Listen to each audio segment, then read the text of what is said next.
Right now, as you're reading these words, your brain is performing approximately 20 million billion calculations per second. You're not consciously aware of 99% of what your mind is doing. You're breathing without thinking, your heart is beating, you're filtering out background noise, and somehow, miraculously, these black squiggles on a screen are transforming into meaning in your head. Welcome to Psychology 101, where we're going to peek behind the curtain of the most sophisticated machine in the known universe. Your mind. I'm going to make you 3 promises over the next 30 minutes. You'll discover why you do things you didn't even know you were doing. You'll learn to read people like a book, including yourself. You'll never look at human behavior the same way again. Let's start with a simple question that will blow your mind. Segment 1. The Psychology Detective. The Great Mind Mystery. Imagine you're a detective, but instead of solving crimes, you're solving the mystery of why people think, feel, and act the way they do. That's exactly what psychologists are, mind detectives. Interactive challenge number 1.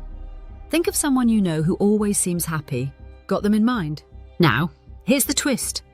What if I told you that person might actually be struggling more than anyone else you know? This is our first psychology principle. The mask principle. What we see on the surface rarely tells the whole story. The birth of mind science psychology hasn't always existed. Just 150 years ago, if you wanted to understand the mind, you'd visit a philosopher or a priest.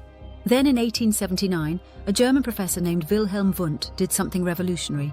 He created the first psychology laboratory. Fun fact alert, Wundt's students had to describe their own thoughts while eating an apple. Seriously, they called it introspection, and it was considered cutting-edge science. But here's where it gets interesting. Early psychologists realized something profound. We can't trust our own thoughts about our thoughts. Your brain is constantly lying to you, and it's so good at it that you don't even notice. The iceberg effect. Picture an iceberg. The tiny tip above water. That's your conscious mind. What you're aware of right now. The massive chunk below? That's your unconscious mind running the show without your permission. Real-world example. Have you ever driven somewhere and arrived without remembering the journey? Your unconscious mind drove the car while your conscious mind was elsewhere. Scary? Absolutely. Amazing? Even more so. Segment 2. The brain. Your inner universe. Your 3-pound galaxy.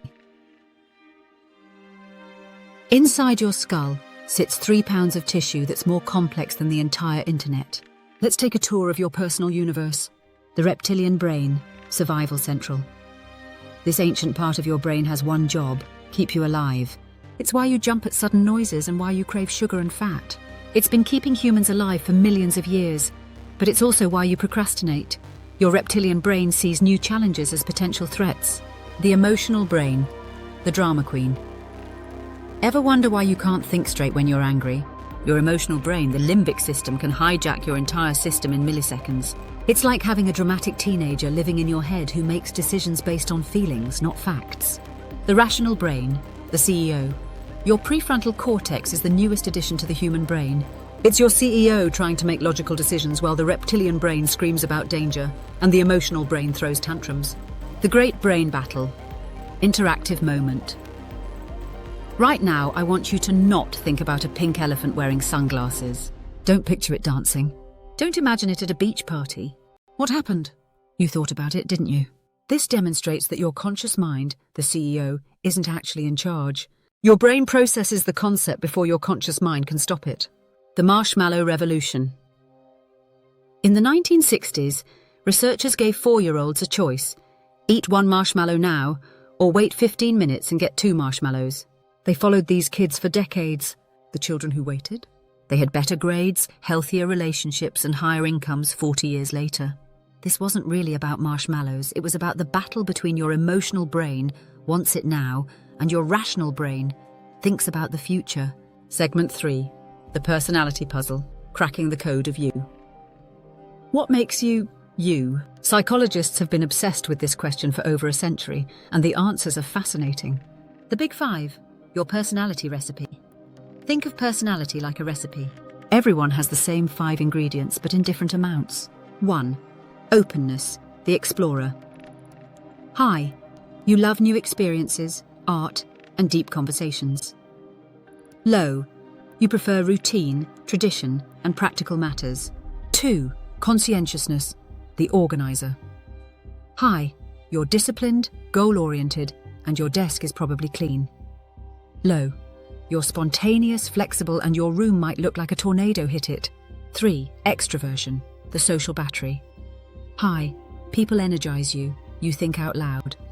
Low. You recharge alone. You think deeply before speaking. 4. Agreeableness, the peacekeeper. High. You avoid conflict and put others first. Low. You're competitive and speak your mind. 5. Neuroticism, the worry meter. High. You feel emotions intensely and worry frequently. Low. You're calm under pressure and emotionally stable. Interactive assessment. Think about your closest friend. On a scale of 1 to 10, where would you place them on each trait? Now here's the psychology twist. You probably rated them based on how they are compared to you, not compared to everyone else. We use ourselves as the measuring stick for everyone else. The nature versus nurture showdown. The twin studies revolution.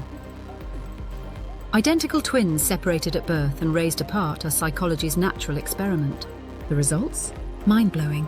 Twins raised in completely different families often have eerily similar personalities, preferences, and even habits. Shocking example. Jim Lewis and Jim Springer were separated at birth and reunited at age 39. Both had been named Jim, both married women named Linda, divorced, then married women named Betty. Both drove blue Chevrolets and vacationed at the same beach in Florida. Coincidence? Unlikely. The 50-50 rule. Roughly 50% of your personality comes from your genes, 50% from your experiences. You're not trapped by your genetics, but you're also not a blank slate. Segment 4, memory. Your unreliable narrator, the great memory illusion. Pop quiz.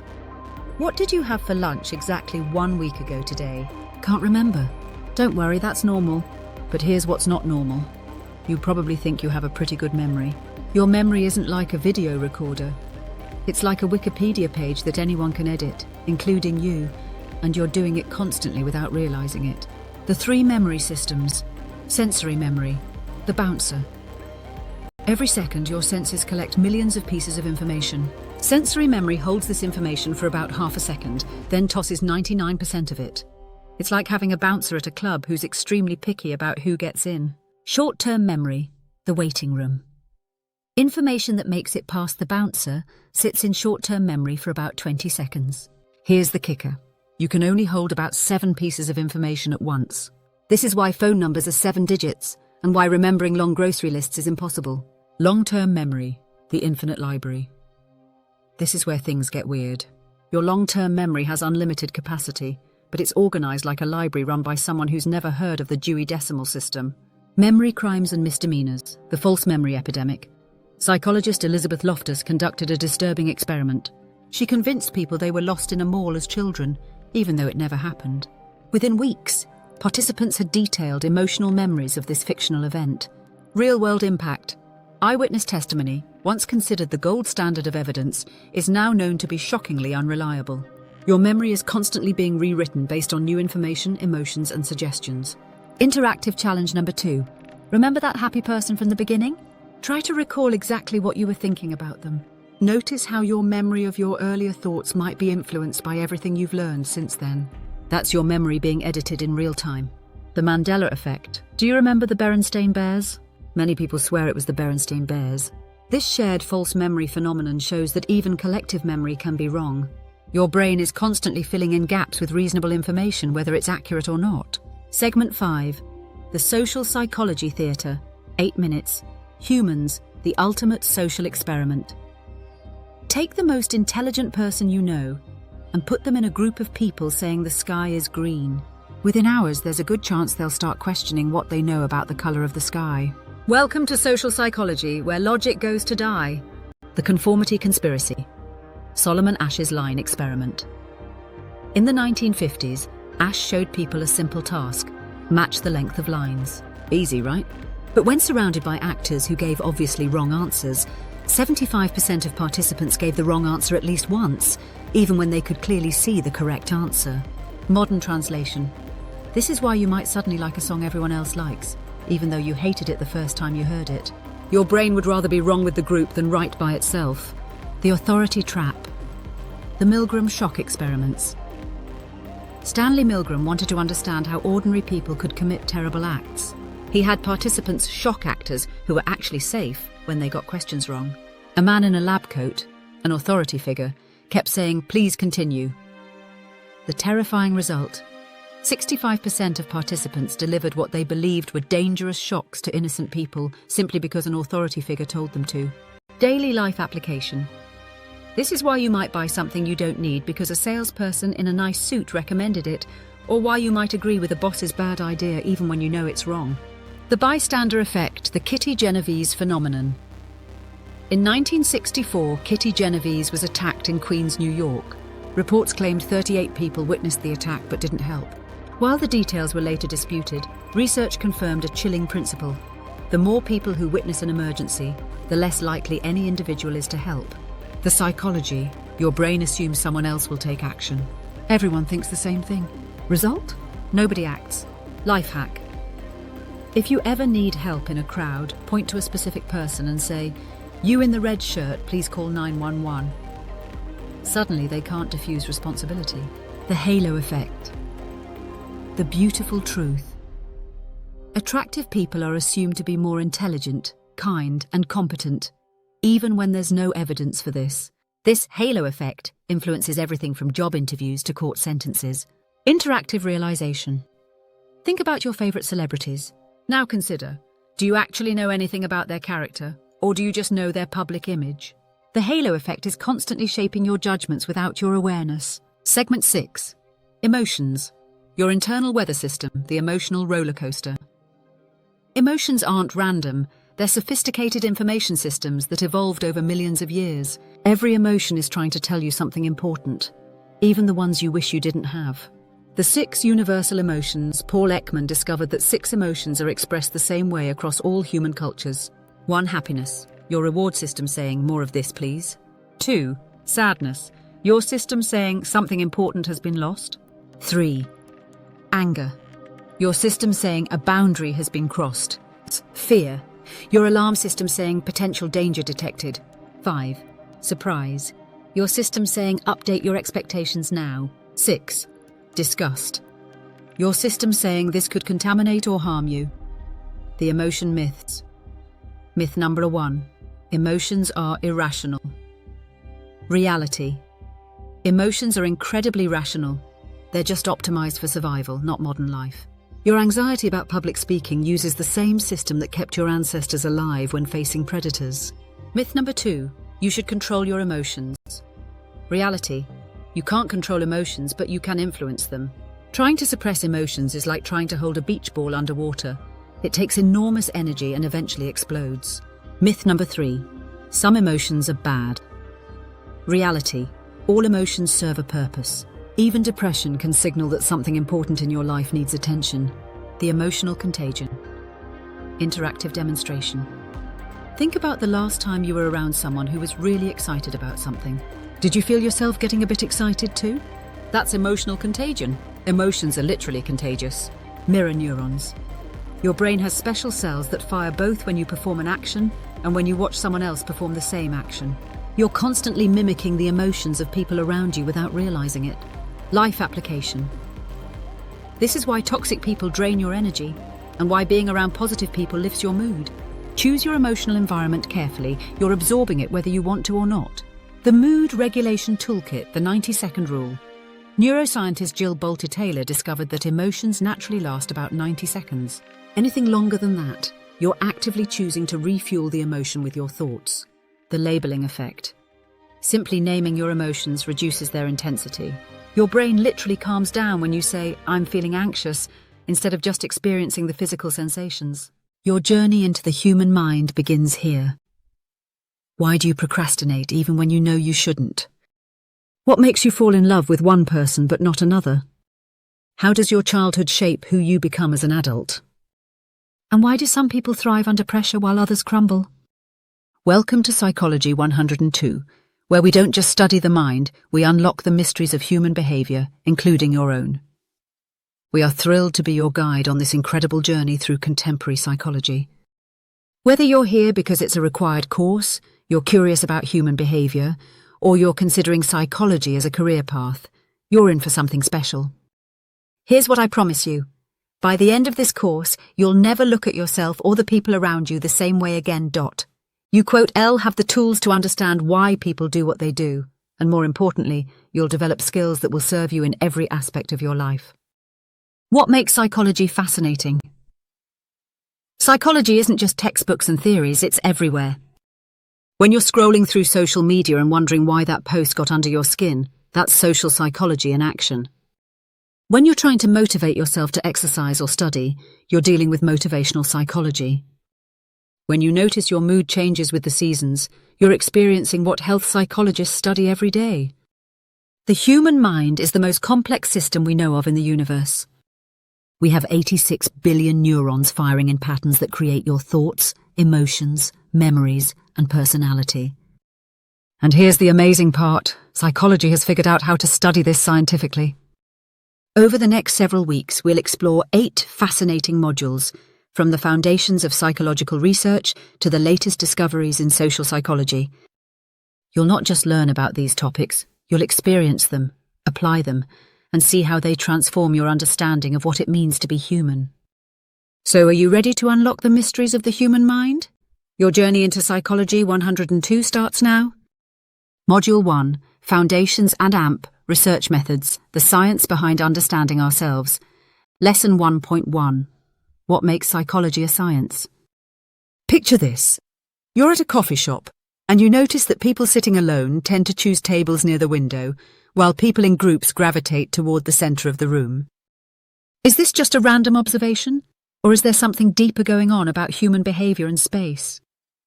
This is where psychology as a science begins, with curiosity about human behaviour. But here's what separates psychological science from casual people watching. We have rigorous methods to test our observations and turn them into reliable knowledge. The scientific method in psychology. Psychology follows the same scientific method used in physics or biology, but we're studying something far more complex, the human mind and behaviour. Let's break this down. Step 1. Observation and questions. We start with careful observation. Maybe you notice that students who sit in the front row seem more engaged in class. That's your starting point. Step 2. Hypothesis formation. Next, we form a testable prediction. Students who choose to sit in front rows will score higher on engagement measures than those who sit in back rows. Step 3. Research design. Now we design a study to test this. We might randomly assign students to different seating positions and measure engagement through multiple methods. Step 4. Data collection and analysis. We gather data systematically and analyse it using statistical methods to determine if our hypothesis is supported. Step 5. Interpretation and peer review. Finally, we interpret our results, acknowledge limitations, and submit our work for other scientists to evaluate. ***. Research methods overview. Psychology uses several research methods, each with strengths and limitations. Experimental research, the gold standard for establishing cause and effect. We manipulate one variable and observe its effect on another, while controlling for other factors. Correlational research. When we can't manipulate variables ethically, we examine relationships between naturally occurring variables. Observational research. Sometimes the best way to understand behaviour is simply to watch it carefully in natural settings. Survey research. We can gather information from large groups about attitudes, behaviours and experiences. Case studies. Deep, detailed examination of individual cases that can provide rich insights, especially for rare phenomena. ***. Critical thinking in psychology. Psychology isn't just about learning facts. It's about developing critical thinking skills. We quote, LL learn to question assumptions, evaluate evidence, and think scientifically about human behaviour. Throughout this course, we'll practice distinguishing between correlation and causation, recognizing bias, evaluating sources, and thinking beyond common sense explanations. Lesson 1.2. Ethics in Psychological Research. The importance of ethics. Before we dive into the fascinating findings of psychology, we need to address a crucial question. How do we study human behaviour ethically? Psychology has learned hard lessons about the importance of ethics. Historical studies like the Stanford Prison Experiment and research on vulnerable populations taught us that the pursuit of knowledge must never come at the expense of human dignity and well-being. Modern ethical principles. Today, all psychological research follows strict ethical guidelines. Informed consent. Participants must understand what they're agreeing to, including any risks or discomforts. Right to withdraw. Participants can leave a study at any time without penalty. Debriefing. Researchers explain the true purpose of studies afterward, especially if deception was necessary. Confidentiality. Participant information is protected and anonymized. Risk-benefit analysis. The potential benefits must outweigh any risks to participants. Asterisk, asterisk. Ethics in practice. These aren't just rules. They're fundamental to good science. Ethical research produces more reliable results because participants can trust the process and respond more naturally. Module 2, Motivation and Emotion, What Drives Us and How We Feel. Lesson 2.1, Understanding Motivation. It's 6 a.m. Your alarm goes off. Some days you spring out of bed ready to tackle your workout. Other days, you hit snooze 5 times and feel guilty about it for the rest of the day. Same person, same alarm, completely different responses. What's happening here? Welcome to the fascinating world of motivation, the internal processes that activate, guide, and sustain our behavior toward goals. Theories of motivation. Psychologists have developed several theories to explain what motivates us. Maslow's hierarchy of needs. Abraham Maslow proposed that we're motivated by a hierarchy of needs, from basic physiological needs like food and safety, up to self-actualization, becoming the best version of ourselves. Drive reduction theory. This suggests we're motivated to maintain homeostasis. When we're hungry, thirsty, or uncomfortable, we're driven to satisfy these needs and return to balance. Self-determination theory. Modern research shows we're intrinsically motivated by 3 basic psychological needs: autonomy, feeling in control, competence, feeling capable, and relatedness, feeling connected to others. Asterisk, asterisk. Intrinsic versus extrinsic motivation. Here's one of psychology's most important discoveries about motivation. There are 2 fundamentally different types. Intrinsic motivation comes from within. We do things because they're inherently satisfying. Think about a hobby you love, or the feeling of mastering a new skill. Extrinsic motivation comes from external rewards or punishments, money, grades, social approval, or avoiding negative consequences. Here's the plot twist. Sometimes external rewards can actually undermine intrinsic motivation. When children who love to draw are paid for their drawings, many lose interest in drawing during their free time. This is called the over-justification effect. Asterisk, asterisk. Lesson 2.2, The Science of Emotion. What are emotions? Emotions are complex psychological and physiological experiences that involve 3 components: subjective feelings, physiological arousal, and behavioral expressions. Think about the last time you felt truly afraid. You probably experienced the subjective feeling of fear, physical changes like increased heart rate and sweating, and behavioral changes like freezing or wanting to run away.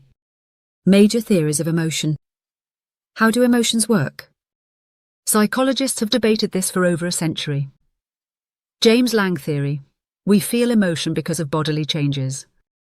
We see a bear, we run, then we feel afraid because we're running. Cannon-Bard theory. Physiological arousal and emotional experience occur simultaneously and independently. Shakta Singer theory. We experience arousal first, then interpret that arousal based on our environment to determine which emotion we're feeling. Asterisk, asterisk. Emotional intelligence. One of the most practical applications of emotion research is emotional intelligence, the ability to understand and manage emotions in ourselves and others.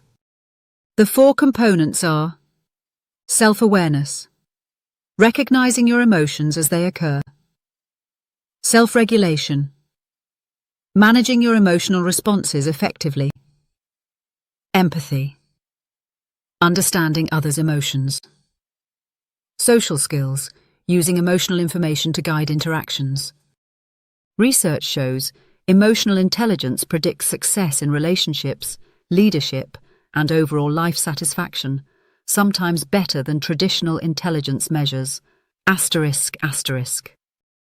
Lesson 2.3, Motivation and Emotion in Real Life, Goal Setting and Achievement. Understanding motivation helps us achieve our goals more effectively. Research reveals specific strategies that work. SMART goals: specific, measurable, achievable, relevant. Time-bound goals are more likely to be accomplished. Implementation intentions: instead of just setting goals, plan specific if-then scenarios. If it's 7 a.m., then I will go to the gym. Progress monitoring: regular check-ins on goal progress maintains motivation and allows for adjustments. Asterisk, asterisk. Emotional regulation strategies. Managing emotions effectively is a learnable skill. Cognitive reappraisal: changing how you think about a situation to change how you feel about it. Mindfulness: observing emotions without judgment, which often reduces their intensity. Problem-focused versus emotion-focused. Coping: sometimes we can change the situation causing stress, sometimes we need to change how we respond to it. Asterisk, asterisk. Module 3, Personality Psychology. What makes you you? Lesson 3.1, Defining and Measuring Personality, the Personality Puzzle.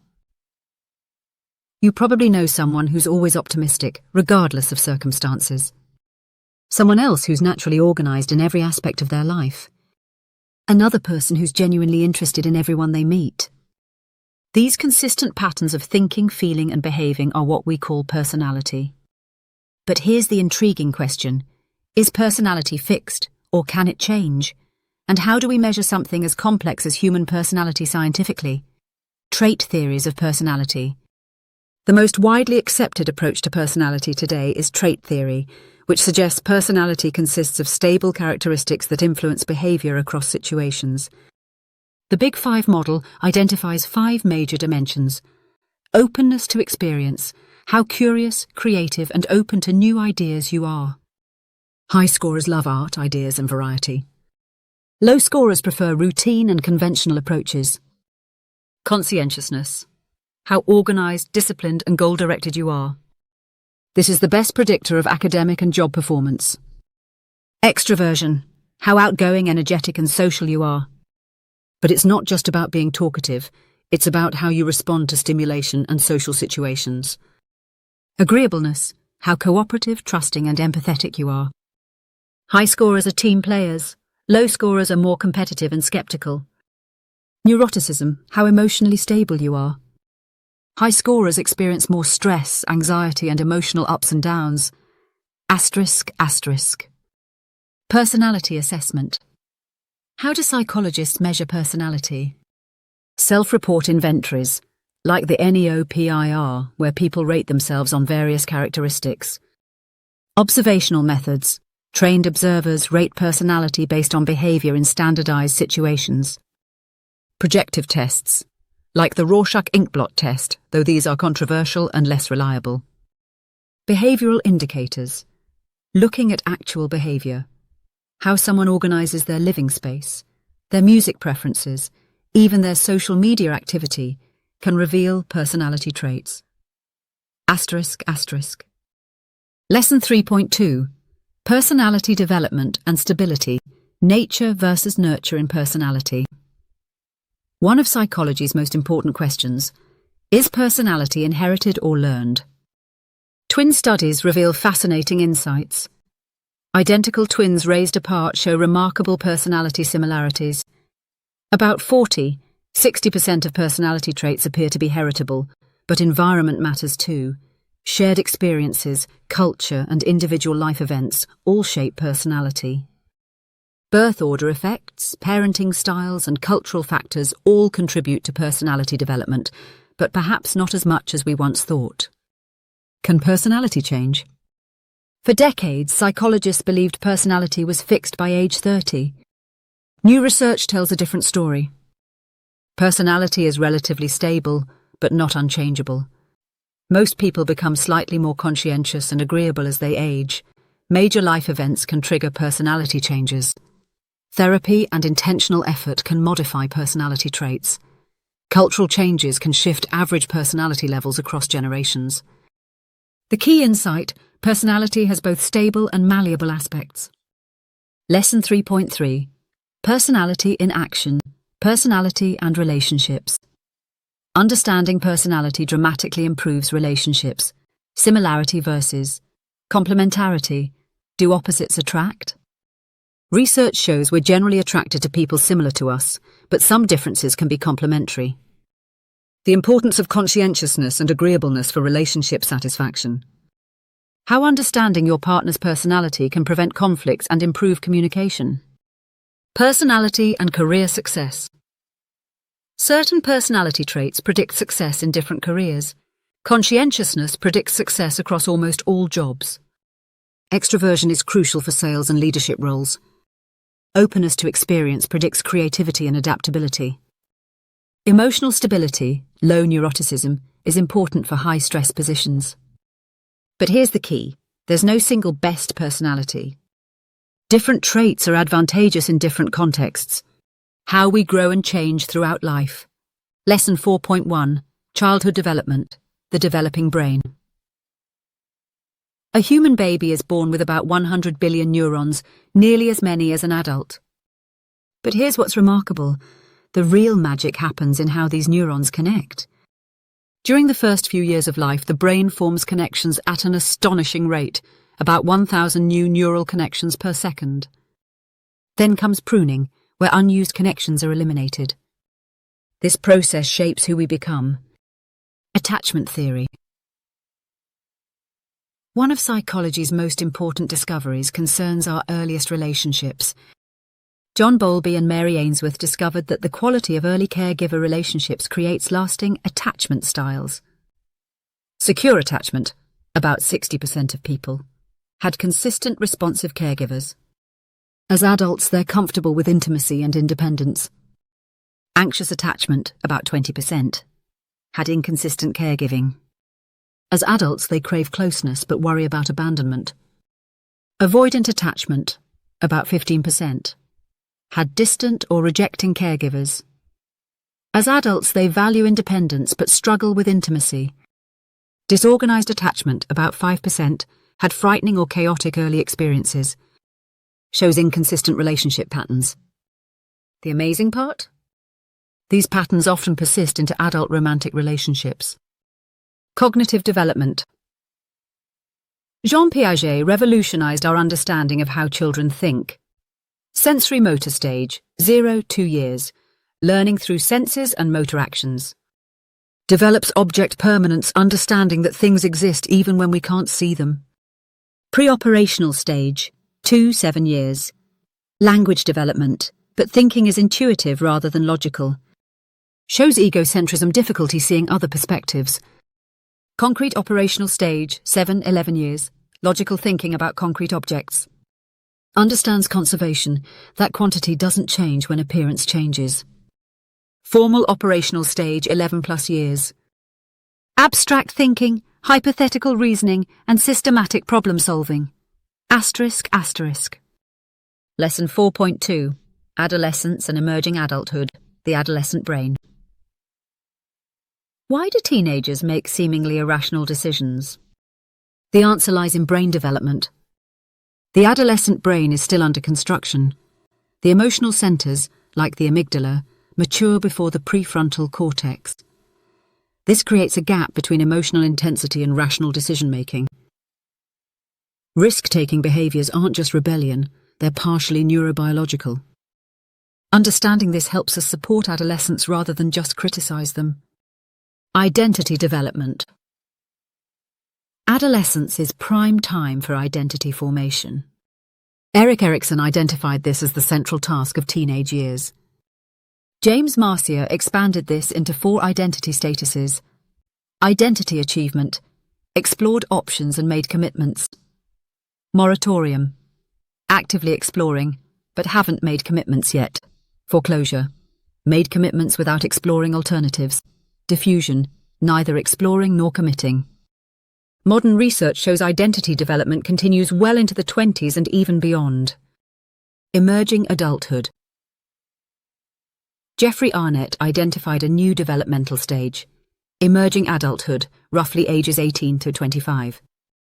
Characteristics include identity exploration in love, work, and worldviews, instability in residence, relationships, and work, self-focus and gradual acceptance of adult responsibilities, feeling in between, not adolescent, but not fully adult, a sense of possibilities and optimism. This stage is becoming longer in developed countries as social and economic factors delay traditional adult milestones. Lesson 4.3: Adult development and aging, physical and cognitive changes. Aging involves both losses and gains. Physical changes, some decline in strength, speed, and sensory abilities, but much more gradual than stereotypes suggest. Cognitive changes, processing speed decreases, but crystallized intelligence, accumulated knowledge, often increases. Memory changes are selective. Episodic memory declines more than semantic memory. The key insight: successful aging involves adaptation and compensation, not just decline. Psychosocial development. Erik Erikson proposed that we face different psychosocial challenges throughout life. Young adulthood, intimacy versus isolation forming loving relationships. Middle adulthood, generativity versus stagnation, contributing to society and helping others. Late adulthood, integrity versus despair, reflecting on life with satisfaction or regret. Research largely supports these patterns, though the timing is more flexible than Erikson originally proposed. Module 5, Health Psychology, the Mind-Body Connection. Lesson 5.1, Stress and Health Understanding Stress. Your body's stress response system evolved to handle immediate physical threats, like escaping from a predator. But modern stress is different. We worry about deadlines, relationships, and finances, threats that can't be resolved by fighting or fleeing. This mismatch between our ancient stress response system and modern stressors is at the heart of many health problems. The physiology of stress. When you perceive a threat, your body launches a coordinated stress response. Immediate response, sympathetic nervous system, heart rate increases, breathing becomes rapid and shallow, muscles tense. Stress hormones like adrenaline are released. Extended response, HPA axis. The hypothalamus signals the pituitary gland, which signals the adrenal glands to release cortisol. Cortisol mobilizes energy and suppresses non-essential functions. This system works perfectly for short-term threats, but chronic activation causes problems. Stress and physical health. Chronic stress affects virtually every body system. Cardiovascular, increased risk of heart disease, high blood pressure and stroke. Immune, suppressed immune function, slower wound healing, increased susceptibility to infections, digestive, stomach problems, changes in appetite, disrupted nutrient absorption. Sleep, difficulty falling asleep, staying asleep, and achieving restorative sleep. Brain, memory problems, difficulty concentrating, increased risk of depression and anxiety. The field of psychoneuroimmunology studies these mind-body connections. Lesson 5.2, Coping and Resilience, Types of Coping Strategies. Not all coping strategies are created equal. Psychologists distinguish between problem-focused coping, directly addressing the source of stress. This works well when you have control over the situation. Emotion-focused coping, managing your emotional response to stress. This is better when you can't change the situation. Meaning-focused coping, finding purpose or growth in difficult experiences. Social coping, seeking support from others. The most effective coping is flexible, using different strategies depending on the situation. Building resilience. Resilience isn't a trait you're born with, it's a set of skills you can develop. Cognitive flexibility, ability to reframe situations and find alternative perspectives. Social support, strong relationships that provide emotional and practical support. Self-efficacy, confidence in your ability to handle challenges. Emotional regulation, skills for managing difficult emotions. Physical health, exercise, sleep and nutrition that support mental resilience. purpose and meaning, connection to something larger than yourself. Research shows these factors can be strengthened through practice. Lesson 5.3. Health Behaviors and Change. The Psychology of Health Behaviors. Why do people continue behaviors they know are unhealthy? The answer involves understanding the psychology behind health decisions. The health belief model suggests people change behaviors based on perceived severity of health threat, personal vulnerability to the threat, benefits of taking action, barriers to taking action, self-efficacy for making the change. But knowledge alone isn't enough. Changing behavior requires addressing psychological, social, and environmental factors. Behavior change strategies. Evidence-based strategies for health behavior change. Goal setting. Specific, measurable, achievable goals with deadlines. Self-monitoring. Tracking behaviors increases awareness and motivation. Social support. Enlisting friends, family, or groups for encouragement and accountability. Environmental modification. Changing your surroundings to support healthy choices. Cognitive restructuring. Identifying and changing thoughts that sabotage healthy behaviors. Relapse prevention. Planning for setbacks and getting back on track quickly. The key is finding strategies that work for your personality and lifestyle. Module 6. Psychological Disorders. Understanding Mental Health with Compassion and Science. Lesson 6.1. Defining and Classifying Disorders. What is a psychological disorder? Mental health exists on a continuum. We all experience sadness, anxiety, and stress. These are normal human emotions. But when do these experiences become a psychological disorder? Psychologists generally consider 4 criteria. Distress. The symptoms cause significant personal suffering. Dysfunction. The symptoms interfere with daily functioning. Deviance. The behavior is significantly different from cultural norms. Danger. The symptoms pose a risk to self or others. It's important to note that meeting these criteria requires clinical judgment. There's no simple line between normal and disordered. The DSM-5 and classification. The Diagnostic and Statistical Manual, DSM-5, is psychology's primary classification system. Why do we need diagnostic categories?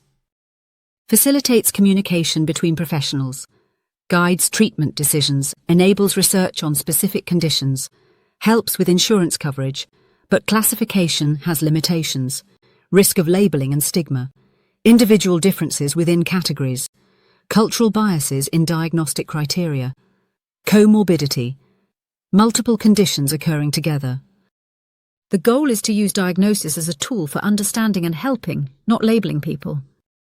Causes of psychological disorders. Mental health disorders result from complex interactions of multiple factors. Biological factors. Genetics, brain chemistry, hormones, and medical conditions. Psychological factors.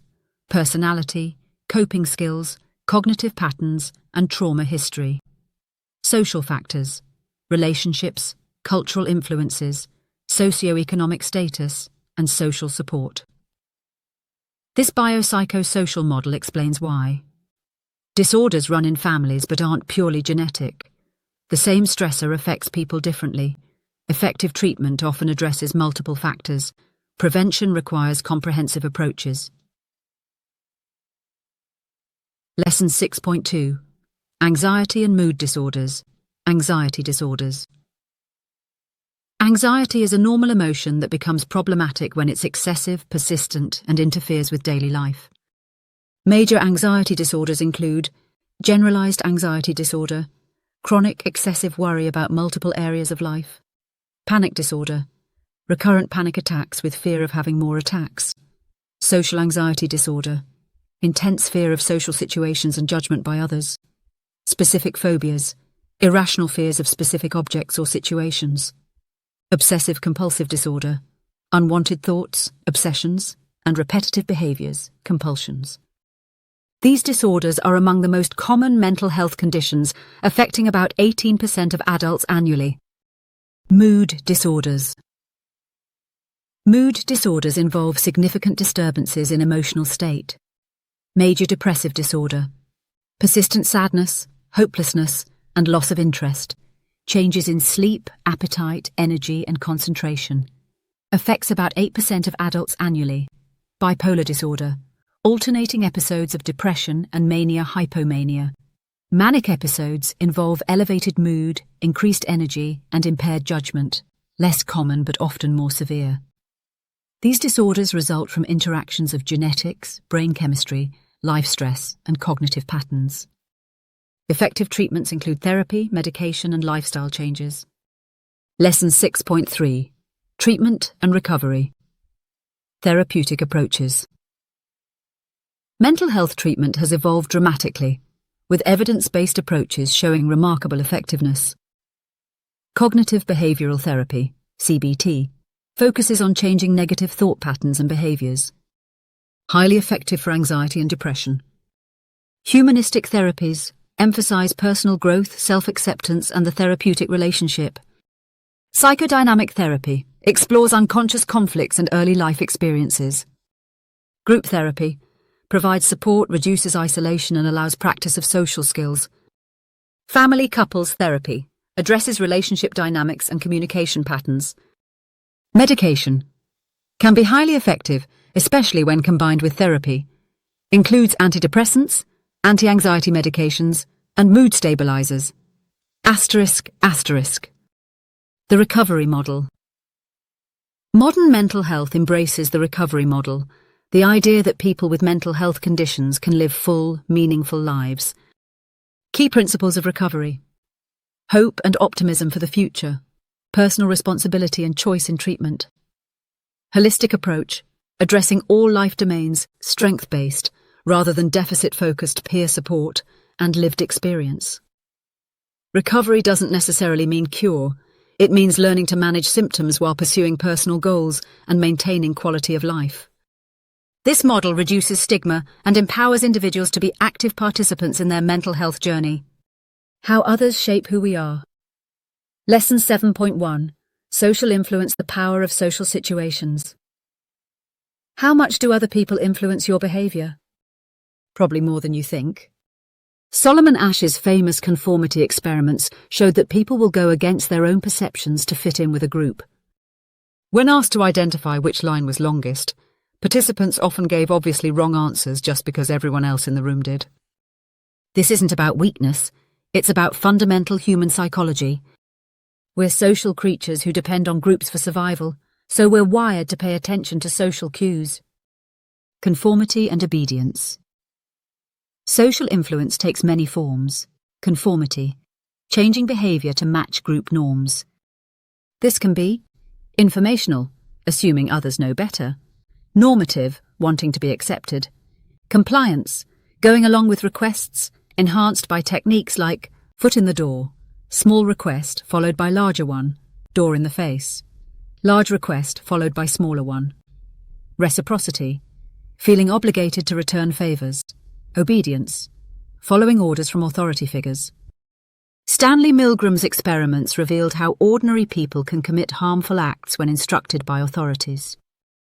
Group dynamics. Groups change how individuals think and behave. Social facilitation. Performance improves on simple tasks, but decreases on complex tasks when others are present. Social loafing. People exert less effort when working in groups compared to working alone. Group polarization. Groups tend to make more extreme decisions than individuals would make alone. Groupthink. Desire for harmony leads to poor decision-making and suppression of dissent. Understanding these dynamics helps us work more effectively in teams and make better group decisions. Lesson 7.2: Social cognition, person perception. How do we form impressions of others? The process is remarkably fast. We make judgments about trustworthiness, competence, and likability within seconds of seeing someone's face. But these quick judgments are influenced by physical appearance and attractiveness, stereotypes and cultural expectations. The halo effect, letting one positive trait influence overall impressions. Confirmation bias, seeking information that confirms initial impressions. Understanding these biases helps us make more accurate and fair judgments about others. Attribution theory. When someone cuts you off in traffic, do you think, "What a jerk," or They must be having an emergency. Attribution theory explains how we determine the causes of behavior. Internal attributions. Behavior is due to personality, character, or personal factors. External attributions. Behavior is due to situational factors or circumstances. We show systematic biases. Fundamental attribution error. Overestimating internal factors for others' behavior. Actor-observer bias.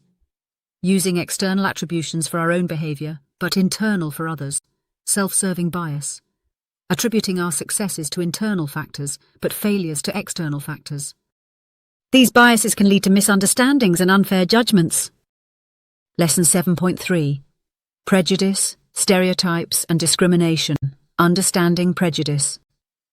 Prejudice involves three components: cognitive, stereotypes, generalizations about groups. Affective, prejudiced emotions, dislike, fear, anger. Behavioral, discrimination, unequal treatment. Prejudice can be explicit, conscious and openly expressed. Implicit, unconscious biases we may not even realize we have.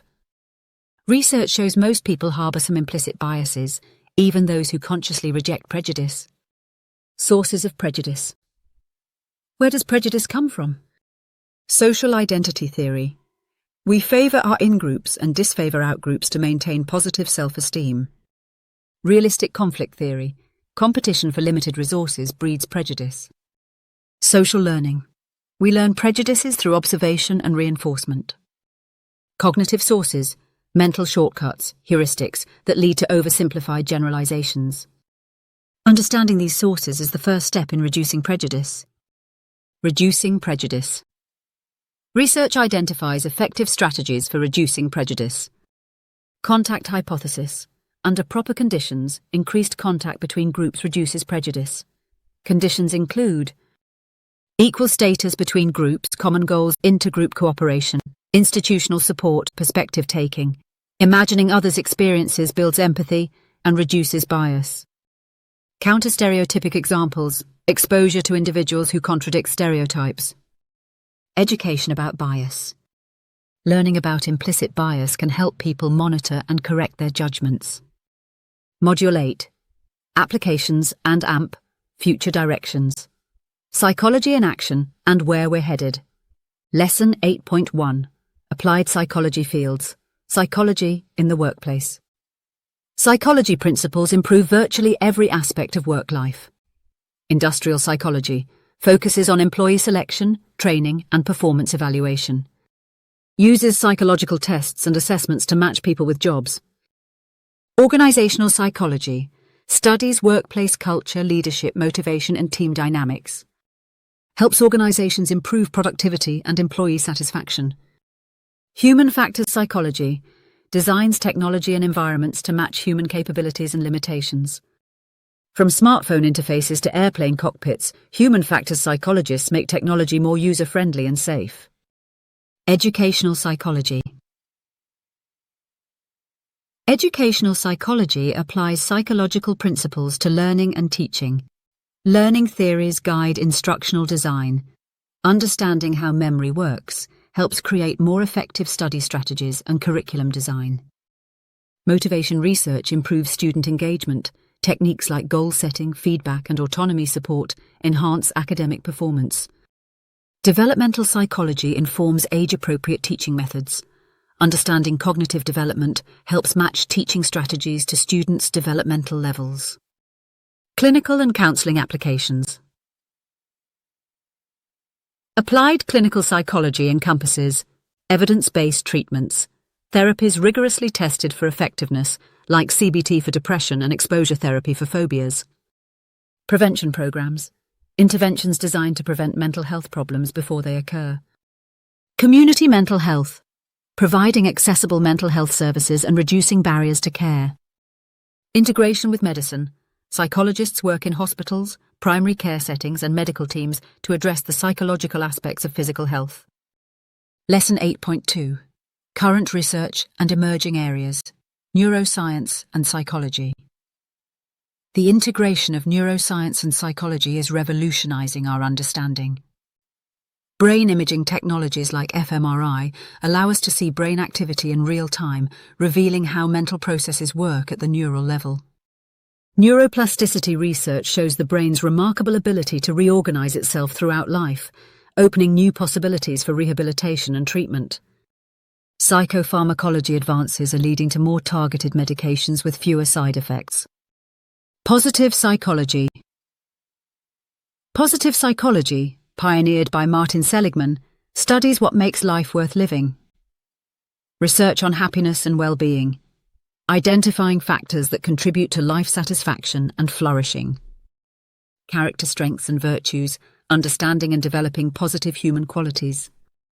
Interventions for well-being, evidence-based techniques for increasing happiness, like gratitude practices and mindfulness meditation. Cultural and cross-cultural psychology. Psychology is expanding beyond Western educated populations. Cultural psychology examines how culture shapes psychological processes like cognition, emotion, and behavior. Cross-cultural research tests whether psychological findings generalize across different cultures, revealing both universal and culture-specific aspects of psychology. Indigenous psychologies develop culturally appropriate approaches to understanding and promoting mental health in different cultural contexts. Lesson 8.3. The future of psychology, technology and psychology. Technology is transforming psychological research and practice. Digital therapeutics, smartphone apps, and online interventions that provide accessible mental health support. Virtual reality therapy, immersive environments for treating phobias, PTSD, and other conditions. Artificial intelligence, AI assists in diagnosis, treatment planning, and understanding patterns in large datasets. Wearable technology, devices that monitor physiological indicators of mental health in real time. Integration and collaboration. The future of psychology involves increased collaboration. Interdisciplinary approaches combine psychology with fields like biology, computer science, economics, and public health, and precision medicine tailors treatments to individual genetic, biological, and psychological profiles. Global mental health initiatives address mental health disparities worldwide. Your role in psychology's future. Whether or not you pursue psychology as a career, you're part of its future. Critical thinking skills help you evaluate psychological claims and research in the media. Applied knowledge improves your relationships, decision-making, and understanding of yourself and others. Advocacy and awareness help reduce stigma and promote mental health in your community. Continued learning keeps you updated on new discoveries and applications. Integration and reflection. We've covered incredible ground together, from the biological basis of behavior to the social forces that shape us, from individual differences in personality to universal processes of development and learning. But here's what I want you to remember most. Psychology isn't just an academic subject. It's a lens for understanding the human experience in all its complexity and beauty. Key takeaways. As you continue your journey, remember these key insights. Human behavior is complex, usually involving multiple interacting factors rather than simple cause and effect relationships. Critical thinking is essential. Always evaluate claims, consider alternative explanations, and look for reliable evidence. Individual differences matter. What works for one person may not work for another, and diversity in human psychology is both normal and valuable. Change is possible. Whether it's learning new skills, changing habits, improving relationships, or overcoming challenges, psychological research shows remarkable human capacity for growth. We're fundamentally social beings. Our relationships and social connections profoundly influence our mental health and well-being. Continuing your learning. This course is just the beginning. Psychology is a rapidly evolving field with new discoveries constantly expanding our understanding. Stay curious, keep learning, and remember that the most important application of psychology is developing greater understanding, compassion, and wisdom in your own life and relationships with others. Thank you for joining me on this journey into the fascinating world of human psychology. Welcome back to our psychology series. Today we're diving deep into Psychology 201, where we move beyond the basics and explore the fascinating complexities of human behavior and mental processes. If you've completed Psychology 101, you already know the fundamentals. Now we're going to examine the how and why behind psychological phenomena. We'll explore advanced research methods, dive into the intricacies of learning and memory, examine personality theories, and understand psychological disorders from a scientific perspective. Here's what we'll cover in the next 2 hours: advanced research methods and statistics, learning theories and conditioning, memory systems and cognitive processes, personality psychology, abnormal psychology and mental health, social psychology and group dynamics, developmental psychology across the lifespan, biological bases of behavior.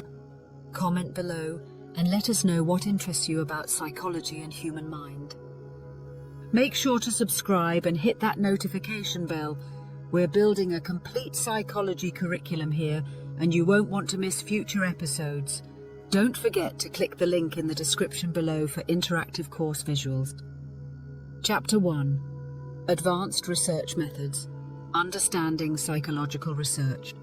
Let's start where real psychology begins, in the research lab.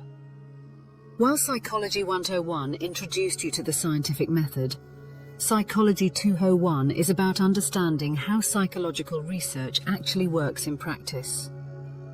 Experimental design principles. The gold standard: true experiments. In psychology, we have 3 key criteria for a true experiment.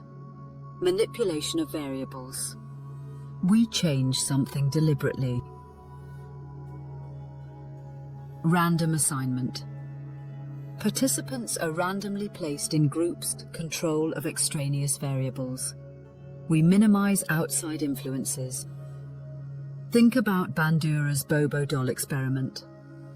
Children were randomly assigned to watch either aggressive or non-aggressive adult models.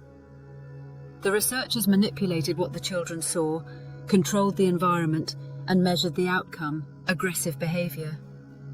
Types of research designs: correlational studies. These show relationships but not causation. For example, we might find that ice cream sales and crime rates both increase in summer. Does ice cream cause crime? No, heat is the third variable affecting both. Longitudinal studies, following the same people over time.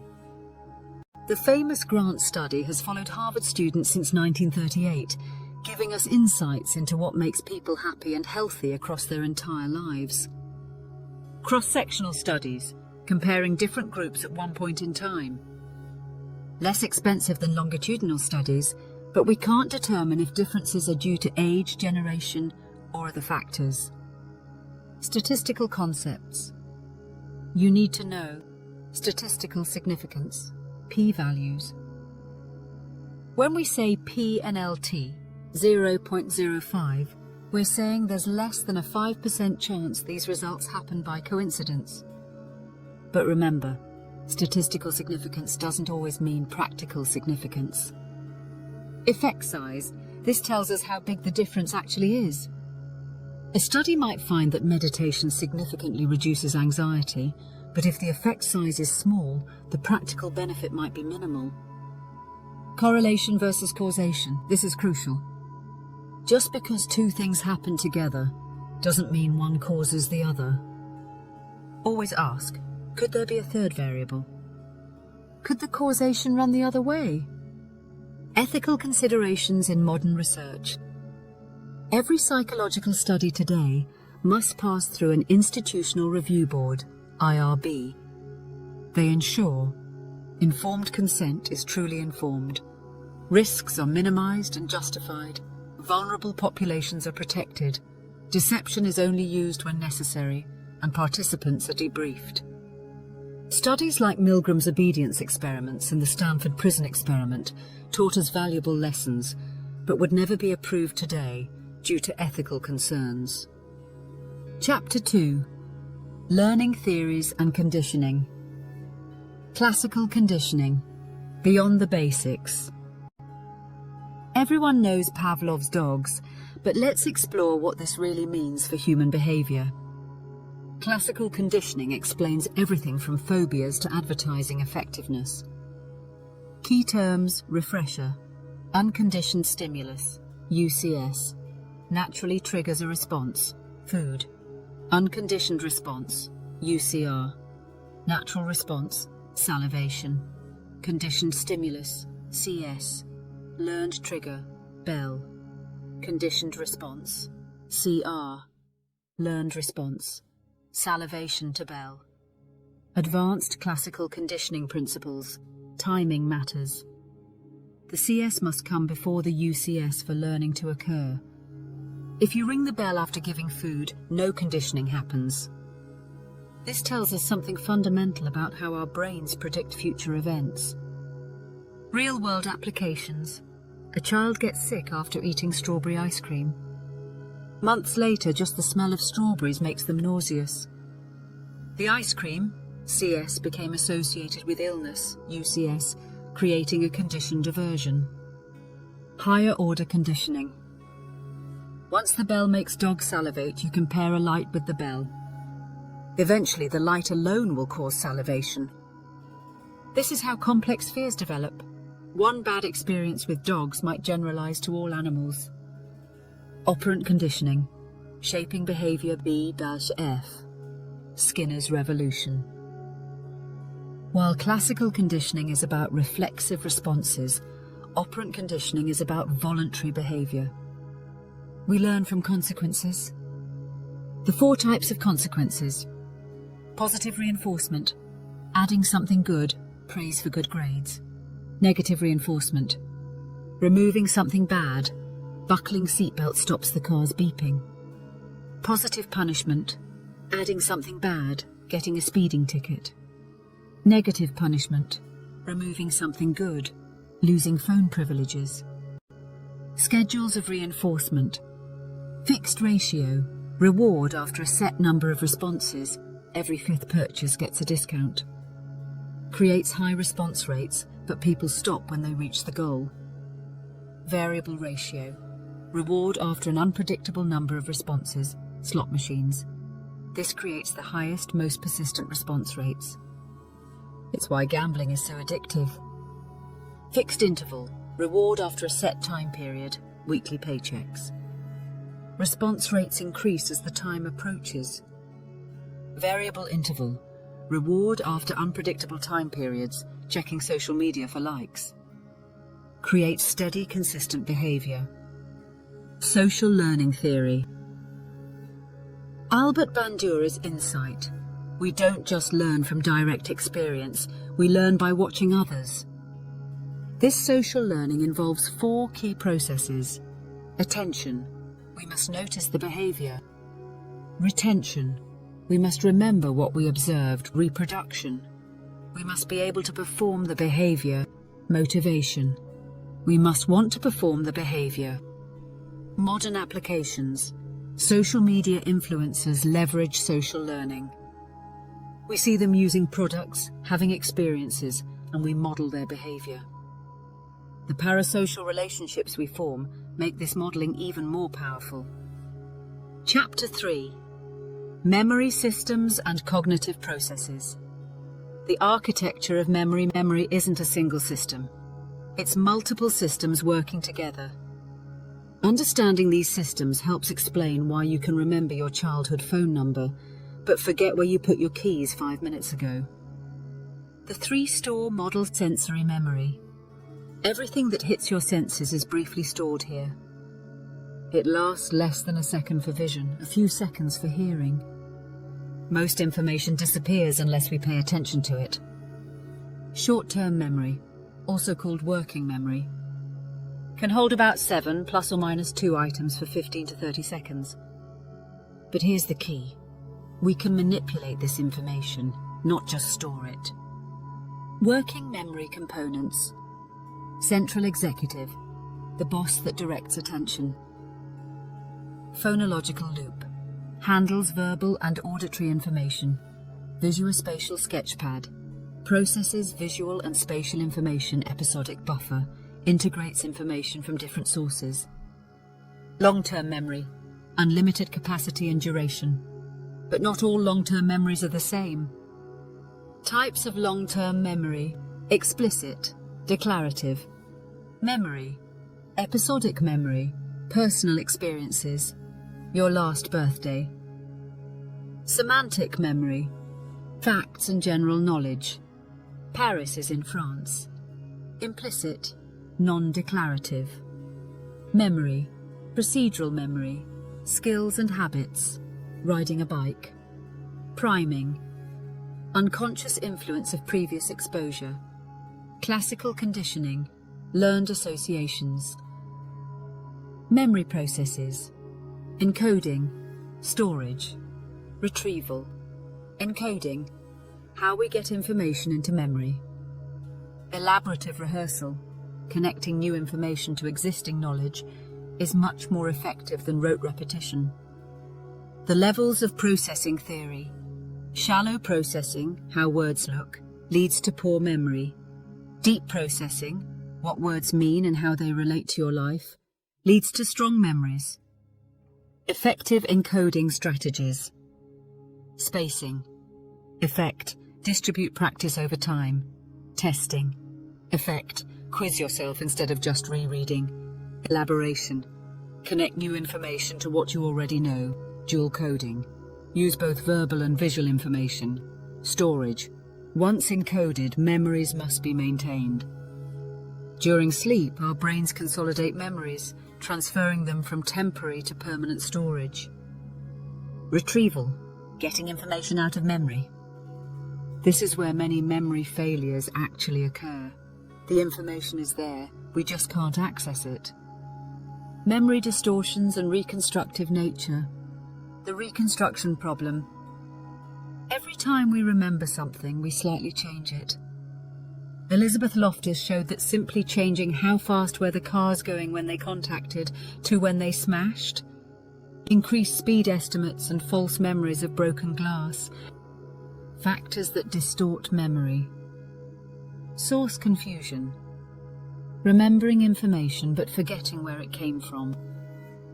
Confirmation bias: remembering information that confirms our beliefs better than contradictory information. Emotional state: strong emotions can enhance memory formation, but also increase false details. Post-event information: new information can overwrite or blend with original memories. Forgetting: why we lose memories. Hermann Ebbinghaus's forgetting curve: we forget rapidly at first, then the rate slows down. Without rehearsal, we lose about 50% of new information within an hour.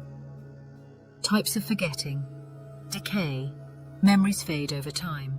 Interference, new learning disrupts old learning, or vice versa. Retrieval, failure, information is there, but we can't access it. Motivated forgetting, we unconsciously push away unpleasant memories. Chapter 4. Personality Psychology. The big questions of personality. What makes you you? Personality psychology tries to answer this fundamental question by examining consistent patterns in how people think, feel and behave across different situations and over time. Trait theories, the Big Five. The Ocean Model. Decades of research have consistently identified 5 major personality dimensions: openness to experience, creativity, curiosity, willingness to try new things. High scorers are imaginative and artistic. Low scorers prefer routine and conventional approaches. Conscientiousness, organization, discipline, goal-directed behavior. High scorers are reliable and hardworking. Low scorers are more spontaneous but less organized. Extroversion, sociability, assertiveness, positive emotions. Introverts aren't necessarily shy. They simply prefer less stimulating environments and recharge through solitude. Agreeableness, compassion, cooperation, trust in others. High scorers are empathetic and helpful. Low scorers are more competitive and skeptical. Neuroticism, emotional instability, anxiety, negative emotions. High scorers experience more stress and emotional ups and downs.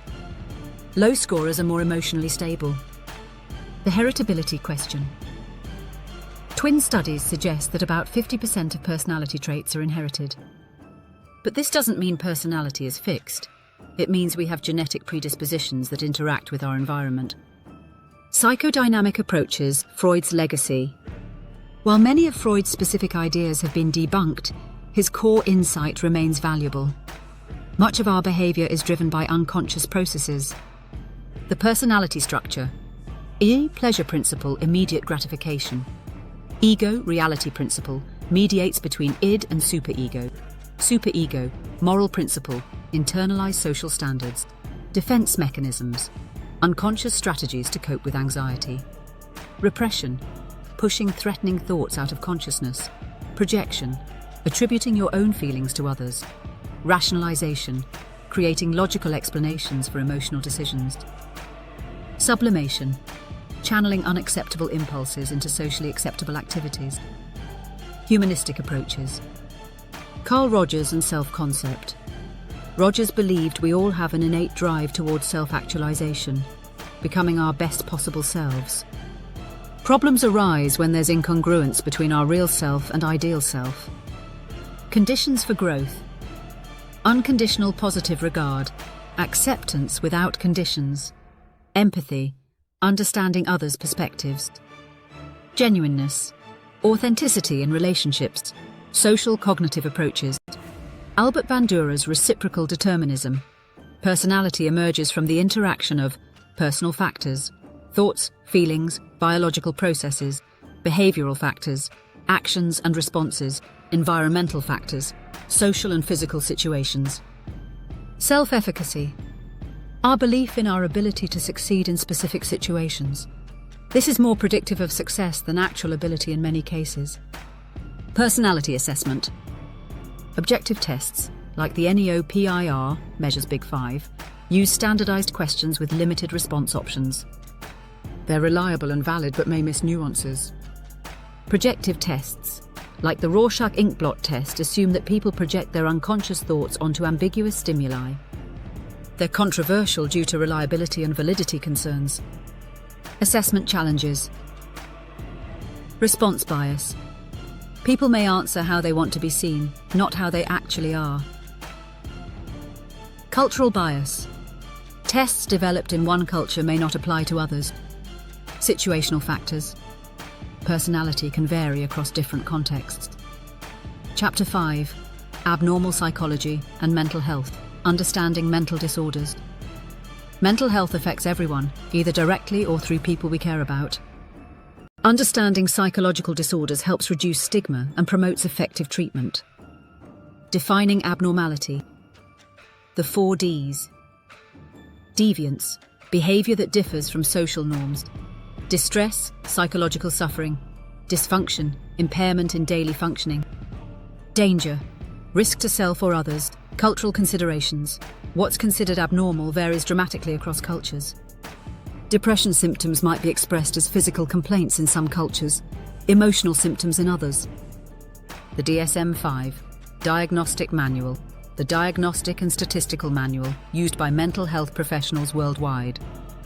It provides specific criteria for diagnosing mental disorders, but it's important to remember that these are categories of convenience, not discrete diseases. Dimensional versus categorical approach. The DSM uses categories. You either have depression or you don't. But research suggests mental health exists on dimensions. Depression severity varies continuously. Major categories of mental disorders. Anxiety disorders, generalized anxiety disorder, excessive worry about multiple life areas for at least 6 months. Physical symptoms include muscle tension, fatigue, and sleep problems. Panic disorder, recurrent panic attacks.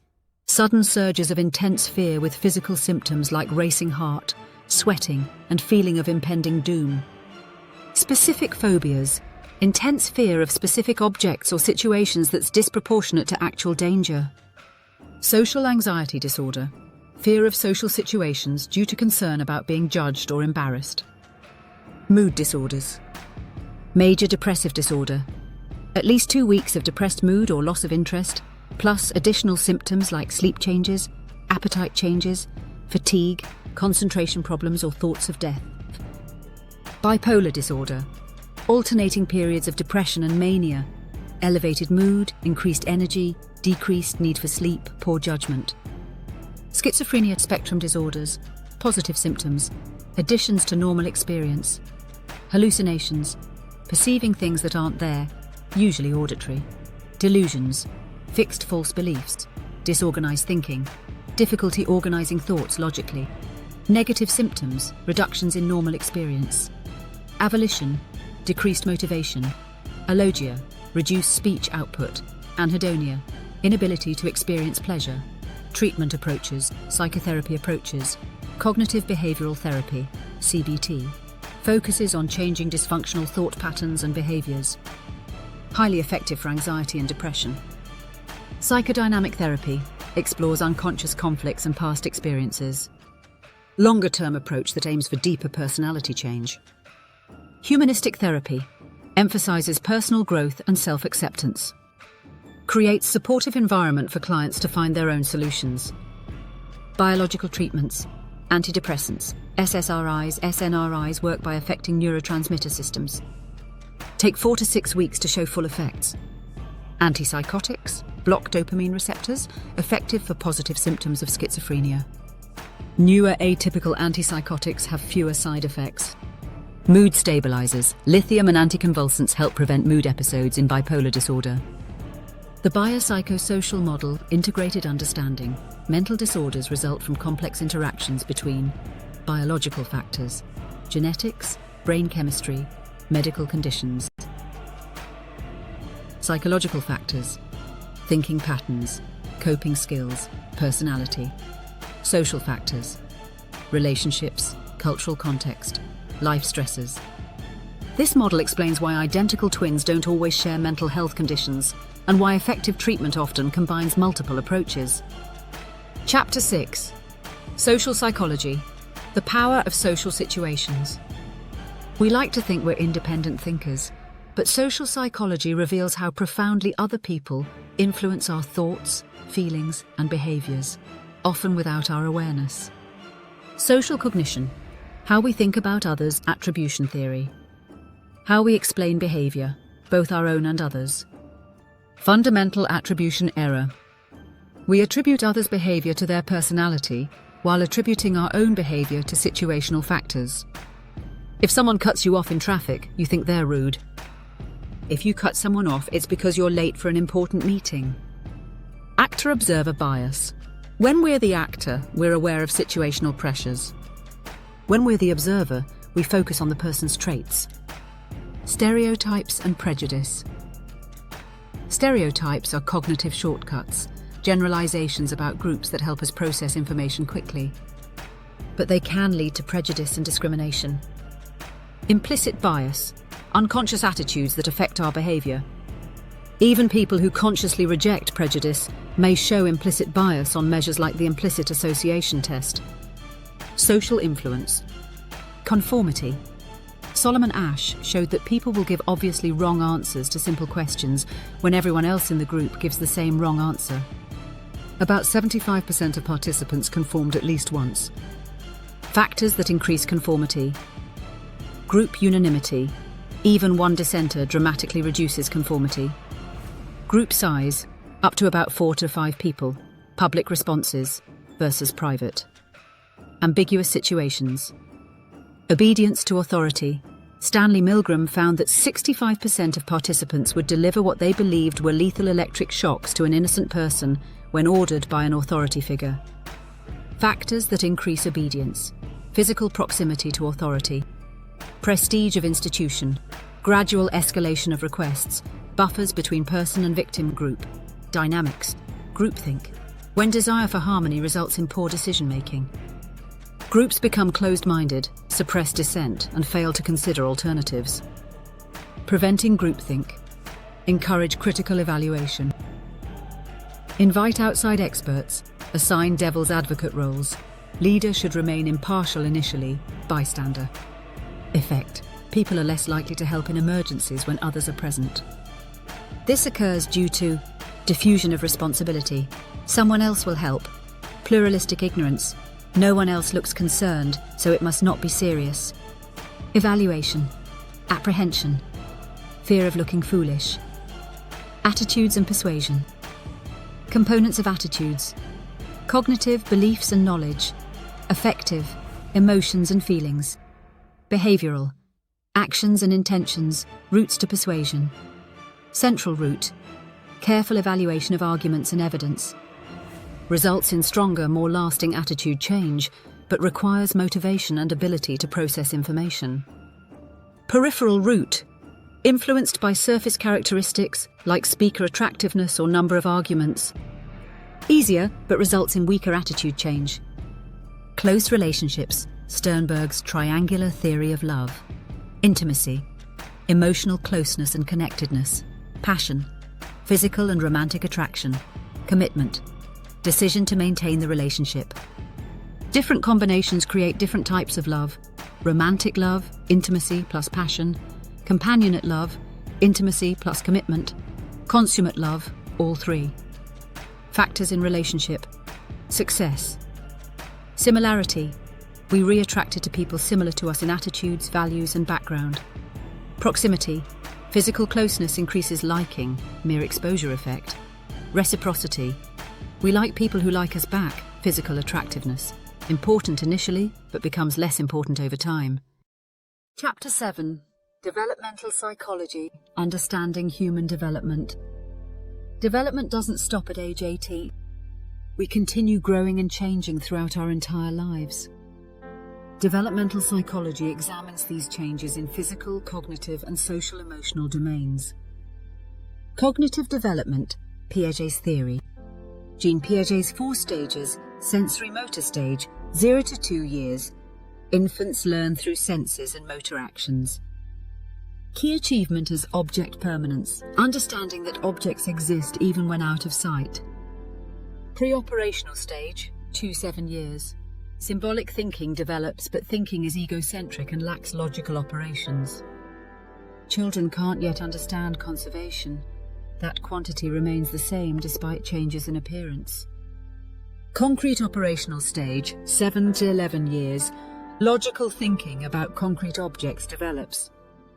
Can understand conservation, classification, and cause and effect relationships. Formal operational stage, 11+ years. Abstract and hypothetical thinking develops. Can reason about possibilities, test hypotheses systematically. Critiques of Piaget. Modern research shows that children's abilities are more variable than Piaget suggested. Cultural factors significantly influence development. Some abilities appear earlier than Piaget thought. Development is more continuous than stage-like. Social and emotional development. Attachment theory. John Bowlby and Mary Ainsworth showed that early relationships with caregivers create internal working models of relationships that persist throughout life. Attachment styles. Secure, 60%. Comfortable with intimacy and independence. Anxious preoccupied, 20%. Seeks closeness, but worries about partner's availability, dismissive avoidant, 15%. Values independence, uncomfortable with too much closeness, disorganized, 5%. Inconsistent, fears both intimacy and abandonment. The strange situation. Laboratory procedure where researchers observe how infants respond to separation and reunion with their caregiver. Reveals attachment patterns that predict later relationship styles. Moral development, Lawrence Kohlberg's stages. Pre-conventional level. Morality based on rewards and punishments. Stage 1. Avoiding punishment. Stage 2. Self-interest and reciprocity. Conventional level. Morality based on social approval and maintaining social order. Stage 3. Good interpersonal relationships. Stage 4. Maintaining social order. Post-conventional level. Morality based on abstract principles. Stage 5. Social contract and individual rights. Stage 6. Universal ethical principles. Gilligan's critique. Kohlberg's theory was based primarily on male participants. Gilligan proposed that women often approach moral reasoning differently, emphasizing care and relationships rather than abstract justice. Adult development. 𝐟𝐨𝐫𝐬𝐿 psychosocial stages. Development continues throughout life, with each stage presenting a crisis to resolve. Young adulthood, intimacy versus isolation. Developing intimate relationships. Middle adulthood, generativity versus stagnation. Contributing to society and helping next generation. Late adulthood, integrity versus despair. Reflecting on life and finding meaning. Cognitive aging. Crystallized intelligence, accumulated knowledge and skills, remains stable or improves with age. Fluid intelligence, processing speed and working memory, declines with age. Selective optimization with compensation. Older adults focus on important goals and develop strategies to maintain performance. Chapter 8. Biological bases of behavior, the nervous system. Everything psychological is simultaneously biological. Understanding the brain and nervous system helps explain how our thoughts, feelings, and behaviors emerge from biological processes. Neuron structure and function. The action potential. Neurons communicate through electrical and chemical signals. When stimulated sufficiently, a neuron fires. An electrical signal travels down the axon at speeds up to 120 meters per second. All or nothing principle. Neurons either fire completely or not at all. Information is coded by the frequency of firing, not the strength of individual signals.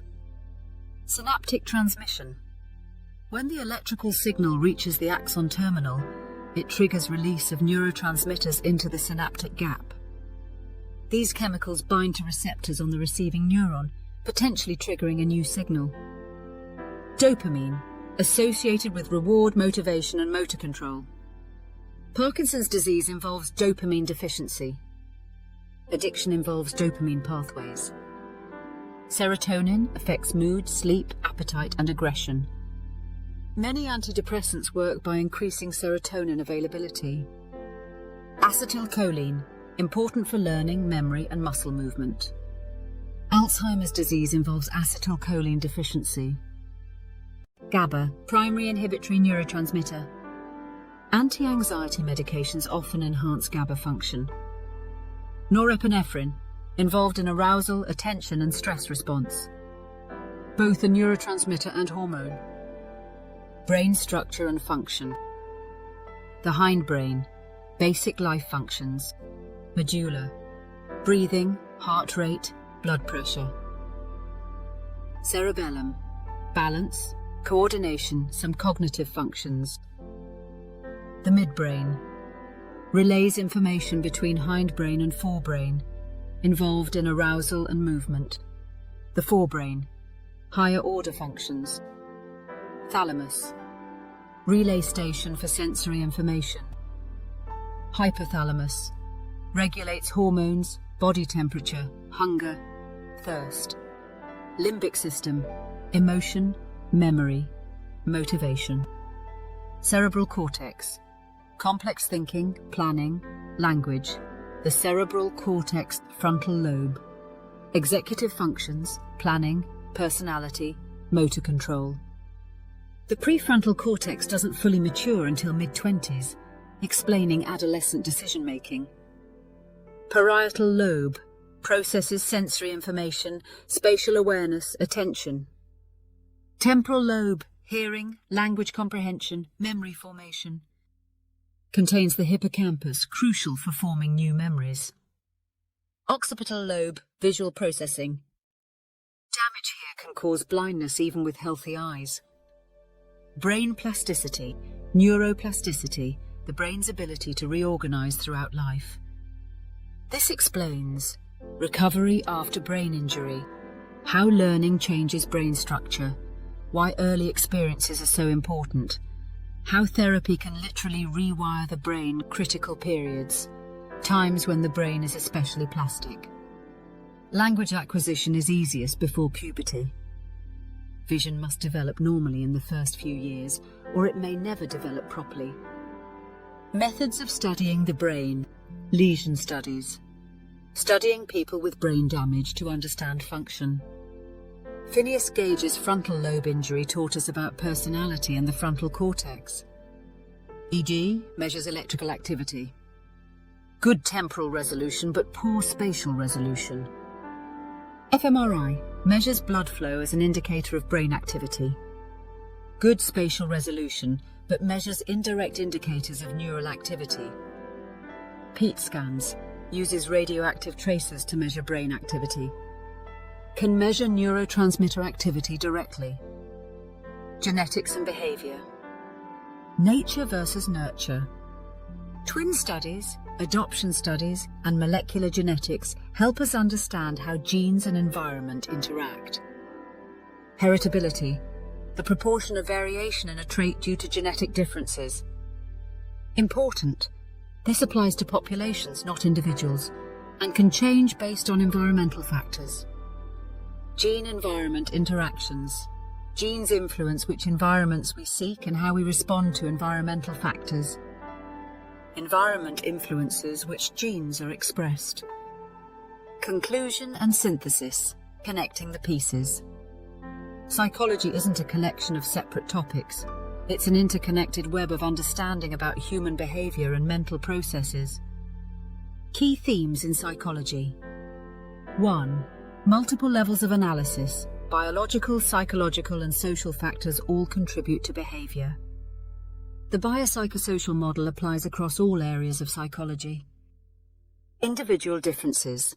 People vary enormously in their thoughts, feelings, and behaviors. Understanding both universal principles and individual differences is crucial. 3. Cultural context. Culture shapes everything from basic perception to complex social behaviors. Psychology is becoming increasingly cross-cultural. 4. Development and change. Humans continue developing throughout life. Plasticity and change are possible at any age. 5. Scientific method. Psychology's strength comes from empirical research. Always ask for evidence and consider alternative explanations. Practical applications. Education. Understanding memory and learning helps create better teaching methods. Spacing, testing, and elaboration improve learning outcomes. Mental health. Research-based treatments like CBT show that psychological interventions can be as effective as medications for many conditions. Business and organizations, social psychology and personality research inform hiring, team building, and leadership practices. Public policy. Psychological research on decision-making, bias, and behavior change informs everything from health campaigns to urban planning. Future directions. Technology. Integration. Virtual reality therapy, smartphone-based mood tracking, and AI-assisted diagnosis are changing psychology. Precision medicine. Tailoring treatments to individual genetic, biological, and psychological profiles. Global psychology. Understanding how psychological principles apply across cultures and developing culturally sensitive approaches. Interdisciplinary collaboration. Psychology increasingly collaborates with neuroscience, computer science, economics, and other fields. Your psychology journey. Clinical psychology. Diagnosis and treatment of mental health conditions.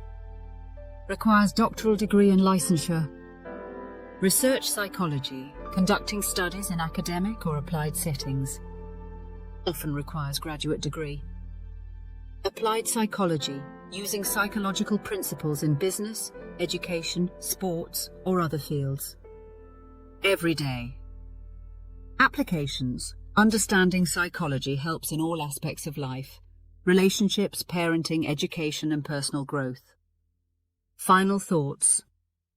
Psychology teaches us that humans are complex, fascinating creatures shaped by biology, psychology, and social context. We're capable of both terrible cruelty and incredible compassion, both systematic errors in thinking and remarkable creativity. Understanding psychology doesn't just make you a better student or professional, it makes you a more informed citizen, a more empathetic friend, and a more self-aware person. The questions psychology asks are ultimately questions about what it means to be human. As you continue your journey, stay curious, think critically, and remember that every behavior has multiple explanations.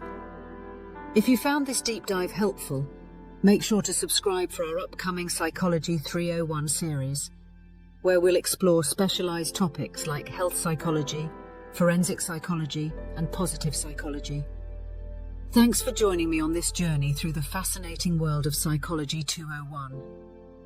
Keep questioning, keep learning, and keep growing. Psychology 301, where psychology gets real and really weird. Module 1, Your Brain is Weirder Than You Think.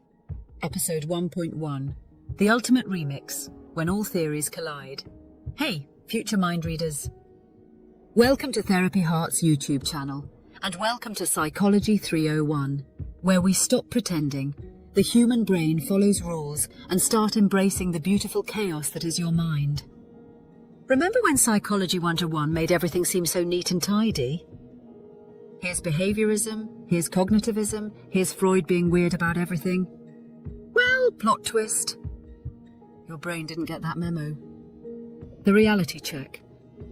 Your brain is basically running 47 different apps at once, and they're all fighting for bandwidth while trying to keep you alive, happy, and not walking into traffic. Meet Alex, 20 years old, experiencing anxiety before a big presentation. In the old days, we might say, oh, it's just negative thinking. But Alex's anxiety is actually biological level, stress hormones doing the mambo, genes being dramatic.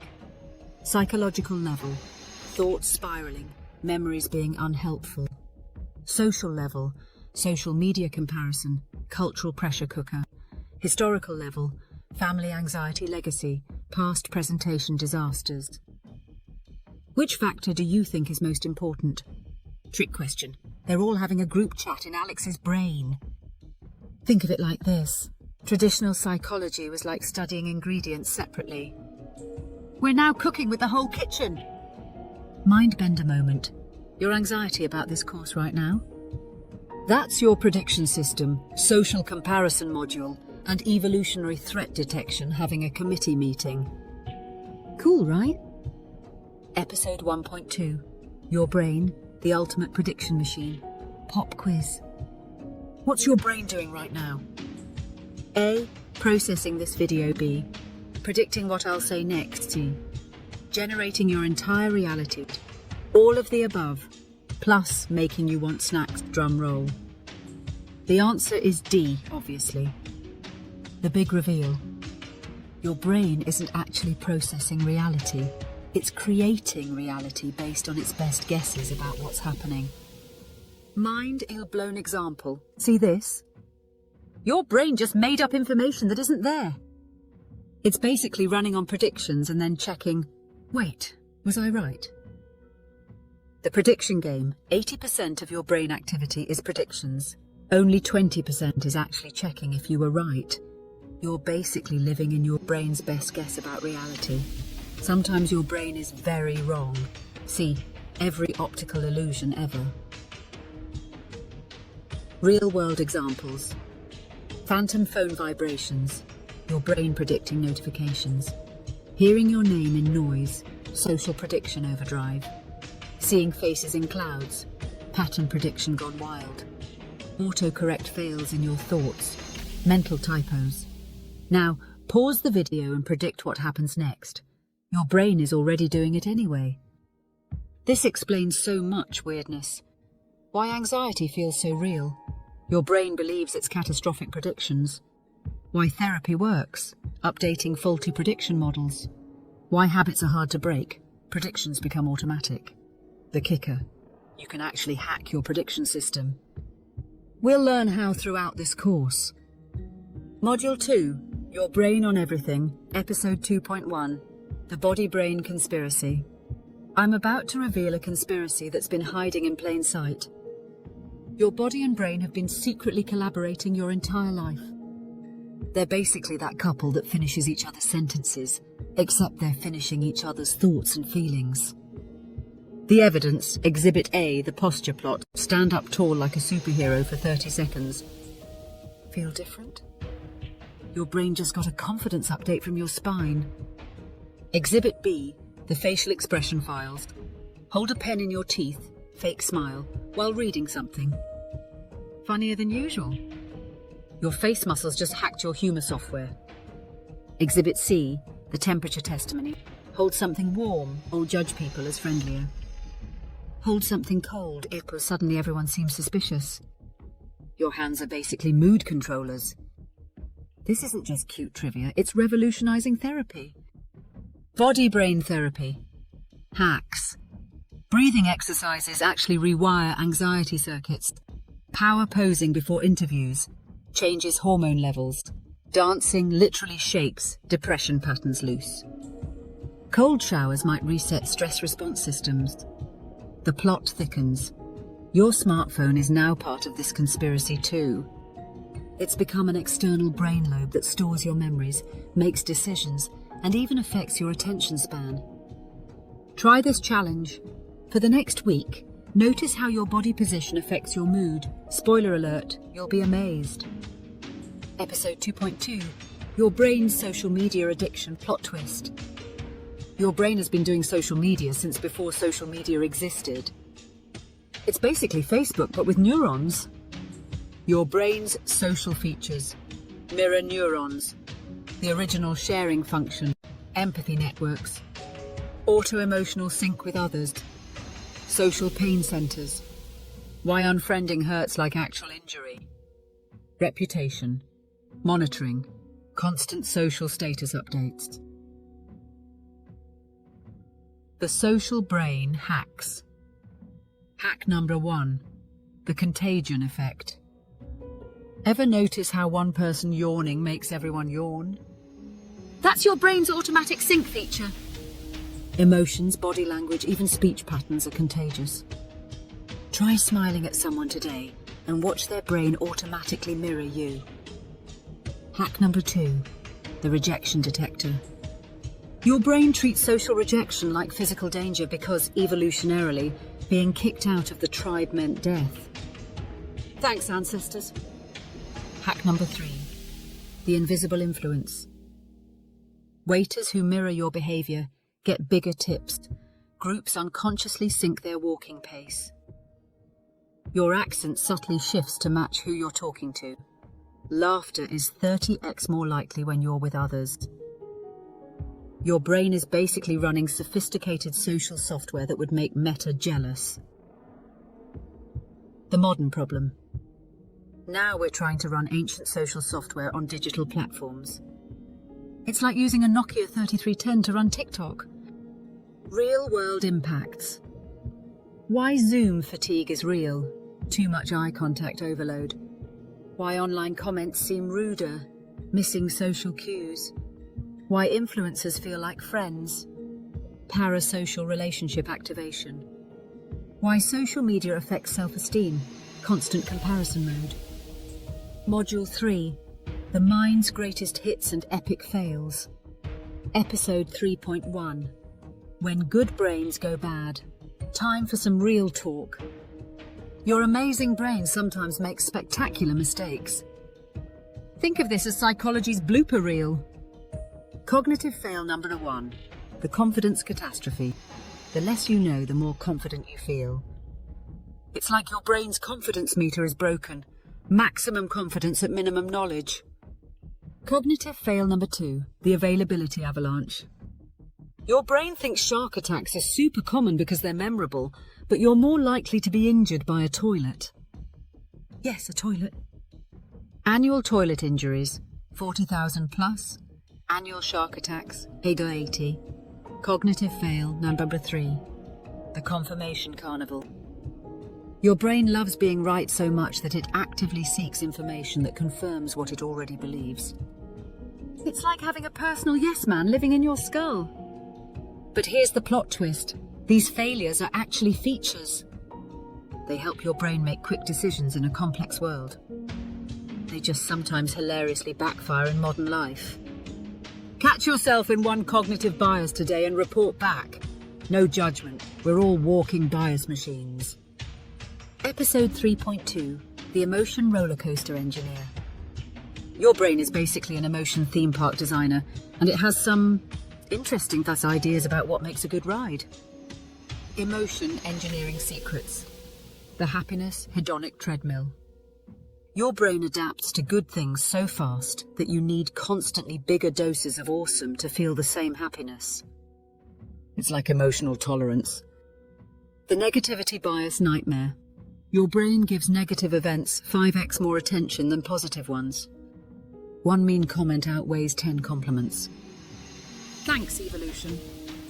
The emotional contagion network. Emotions literally jump between people like viruses. You can catch someone's mood just by being near them. Fun experiment. Try watching a sad movie with friends versus alone. Your brain's emotional amplifier gets boosted by the group. Emotion hacks that actually work. Hack number 1, the 20-20-20 rule. Most intense emotions peak at 20 minutes and significantly decrease after 20 minutes if you don't feed them more thoughts. Hack number 2, the naming game. Simply naming your emotions reduces their intensity. It's like your brain goes, "Oh, we're calling this frustrated. Cool, I'll dial it down a notch." Hack number 3, the gratitude glitch. Gratitude literally rewires your brain's default settings. It's like switching from threat detection mode to good stuff spotting mode. Your emotional brain is like a protective but slightly paranoid friend. It means well, but sometimes needs gentle reality checks. Module 4. Social Psychology, the Ultimate Reality TV Show. Episode 4.1. Humans, the Social Experiment. Welcome to the longest-running reality show ever, Human Social Behavior. Spoiler alert, everyone's acting weird and no one knows they're being filmed by their own brains. Social Psychology's greatest hits, the bystander effect block party. The more people around, the less likely someone is to help. It's like social diffusion of responsibility. Everyone thinks someone else has it covered. Ever walked past someone who dropped something in a crowded place? Your brain just experienced this live. The conformity conga line, people will agree with obviously wrong answers just to fit in. It's like your brain has a go along to get along setting that sometimes overrides logic. Imagine this happening on social media. Oh wait, it already does. The fundamental attribution error, fiesta. When someone cuts in line, if it's you, "I'm late for an emergency." If it's them, "What a selfish jerk." Your brain has different rule books for judging yourself versus others. The crazy part? Now we can watch these biases play out in real time on social media. It's like a 24/7 social psychology laboratory. Modern social brain challenges. Online disinhibition, why people are ruder online. Echo chambers, your algorithm confirms your biases. Parasocial relationships, why you feel like you know celebrities. FOMO and social comparison on steroids. Audience challenge. Screenshot one example of social psychology in action on your social media today.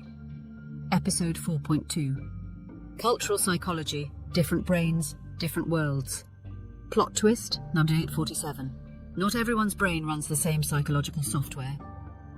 The weird Western, bias bombshell. Most psychology research studied weird people. Western, educated, industrialized, rich, democratic.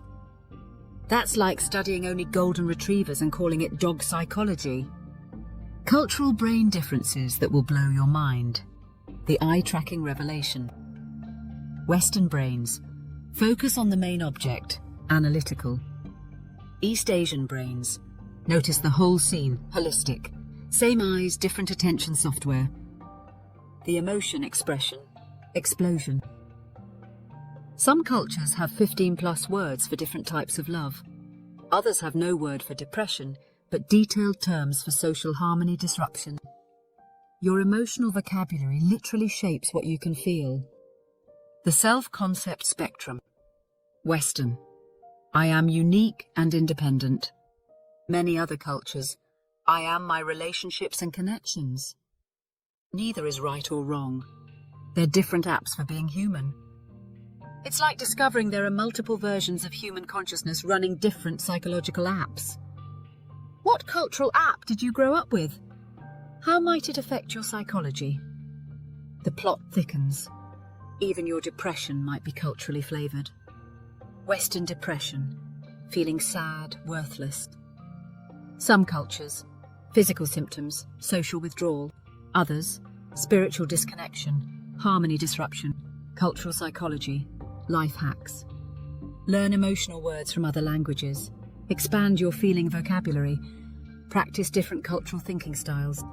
Question your normal assumptions. Embrace cognitive diversity. Module 5. When Psychology Goes to Therapy. Episode 5.1. Therapy. Now with 73% more science. Remember when therapy was just lie on a couch and talk about your mother? Well, modern therapy is like Therapy 2.0 with scientific superpowers. Therapy. Evolution timeline. 1900s. Everything is about your mother and maybe some cocaine. Thanks, Freud. Turn to 1950s. Let's focus on behavior and rewards. 1980s. Your thoughts create your reality. Thousands. Actually, let's combine everything and add brain scans. 2020s. Virtual reality therapy in space? Why not? Modern therapy. Superpowers. Superpower number 1. The mindfulness mind meld. Mindfulness-based therapies literally change brain structure. It's like meditation gives your brain a gym membership. Superpower number 2. The trauma time machine, EMDR, helps process traumatic memories by using eye movements. It sounds weird but works amazingly well, like debugging your brain's memory files. Superpower number 3. The behavioral activation rocket. Sometimes doing leads to feeling, not the other way around. It's like reverse psychology on yourself. Interactive poll. Which therapy superpower sounds most appealing to you? And make sure to comment below the science behind the magic, fMRI, showing brain changes after therapy, neuroplasticity making change possible at any age. Genetic factors influencing therapy response, cultural adaptations for different populations. Modern therapy is like having a personal trainer for your brain, except way more scientific and hopefully less yelling. Episode 5.2. Mental health. Rewriting the rulebook. Big announcement. Psychology is officially rewriting the mental health rulebook, and some of the new rules might surprise you. Old rule. Mental illness is broken brain chemistry. New rule. Mental health exists on a spectrum and involves complex interactions. The dimensional revolution. Instead of, do you have depression? We're asking, how are you experiencing low mood and what factors are contributing? Mental health plot twists. Plot twist number 1. The trauma response superpower. What we call symptoms are often your brain's creative survival solutions that just need updating for modern life. Plot twist number 2. The neurodiversity celebration. ADHD, autism and other neurological differences aren't just challenges, they're different cognitive styles with unique superpowers. Plot twist number 3. The social justice psychology. Sometimes the problem isn't your brain, it's discrimination, poverty or trauma. Psychology is getting political in a good way. Recovery-oriented approaches. Focus on strengths, not just deficits. Personal meaning and values. Peer support and lived experience, hope and possibility orientation. We're moving from what's wrong with you to what happened to you and what's strong with you. Module 6.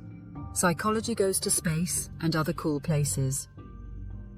Episode 6.1. Extreme Psychology, Where Minds Go to the Edge. What happens to your psychology when you leave planet Earth? Turns out space is basically the ultimate psychology experiment. Space psychology.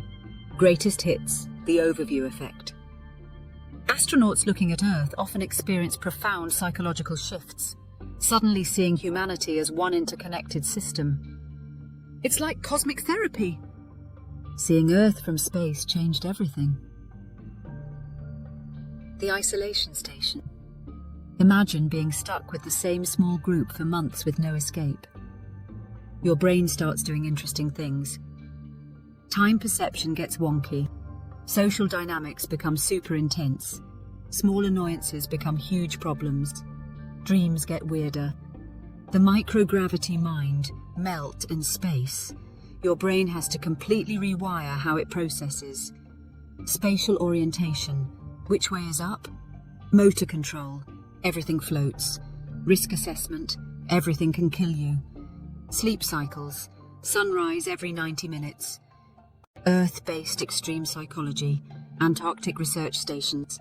Months of darkness, same people, no escape. Psychologists study winter over syndrome, basically seasonal depression on steroids. Submarine psychology, months underwater in tight spaces. The Navy has learned that psychological compatibility is as important as technical skills. These extreme environments are like psychological laboratories that teach us about normal human limits and adaptations. What extreme environment would challenge your psychology the most? Comment below. Applications for normal life. Remote work, isolation strategies, pandemic lockdown, coping mechanisms, team building in stressful environments, building psychological resilience. Episode 6.2. Future Psychology, Your Brain on Tomorrow. Buckle up. We're about to explore psychology's wildest frontiers. Some of this stuff sounds like science fiction, but is happening right now. Brain-computer interfaces, the mind meld. People controlling robotic arms with thoughts, typing by thinking about letters, downloading information directly to memory. Still working on this one. Sharing emotions and experiences between brains. Virtual reality. Therapy, the reality changer. Treating phobias with virtual spiders, safer than real ones. PTSD therapy in controlled virtual environments. Social anxiety practice in virtual social situations. Pain management through virtual distraction. Therapy.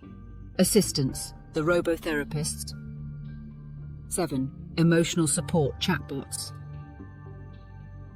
Analyzing speech patterns for depression signs. Personalized therapy recommendations. Mood tracking and prediction. Psychedelic therapy. Renaissance. The consciousness hackers. After decades of prohibition, scientists are rediscovering psychedelics as powerful therapeutic tools. Psilocybin for depression, mushrooms making comebacks. MDMA for PTSD, love drug healing trauma. LSD microdosing for creativity, tiny doses, big insights. It's like psychology is getting its sci-fi upgrade, but don't worry, the goal is still helping humans be happier and healthier. Ethical plot twists. Who owns your brain data? Can AI really understand human emotions? What happens to human connection in virtual worlds? Are we enhancing psychology or replacing it?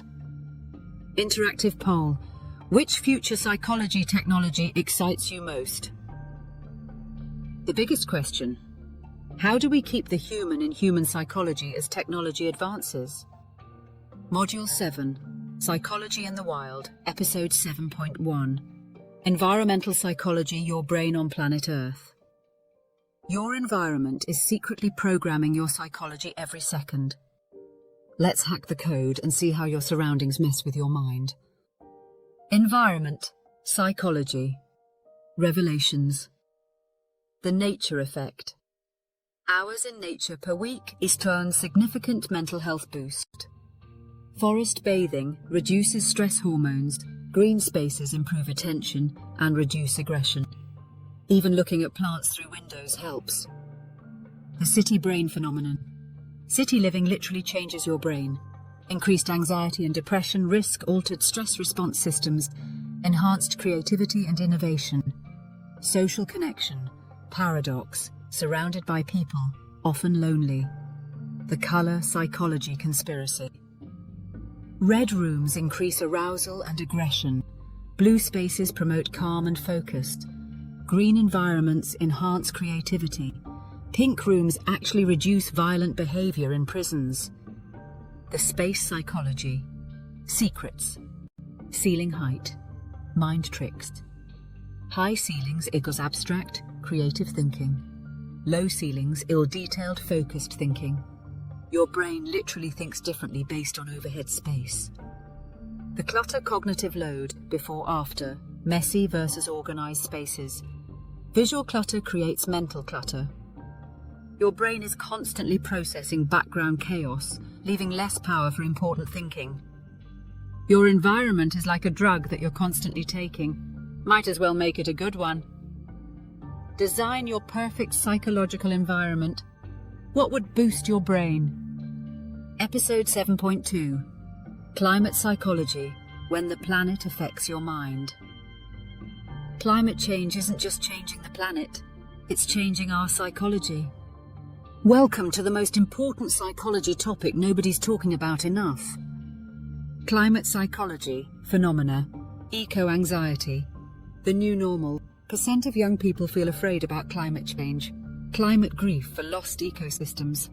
Solastalgia, distress from environmental change. Eco-guilt and behavioral overwhelm. The weather-mood connection, 2.0. Heat waves increase aggression and violence. Disasters cause long-term PTSD. Seasonal changes affect global populations differently. Air pollution linked to cognitive decline.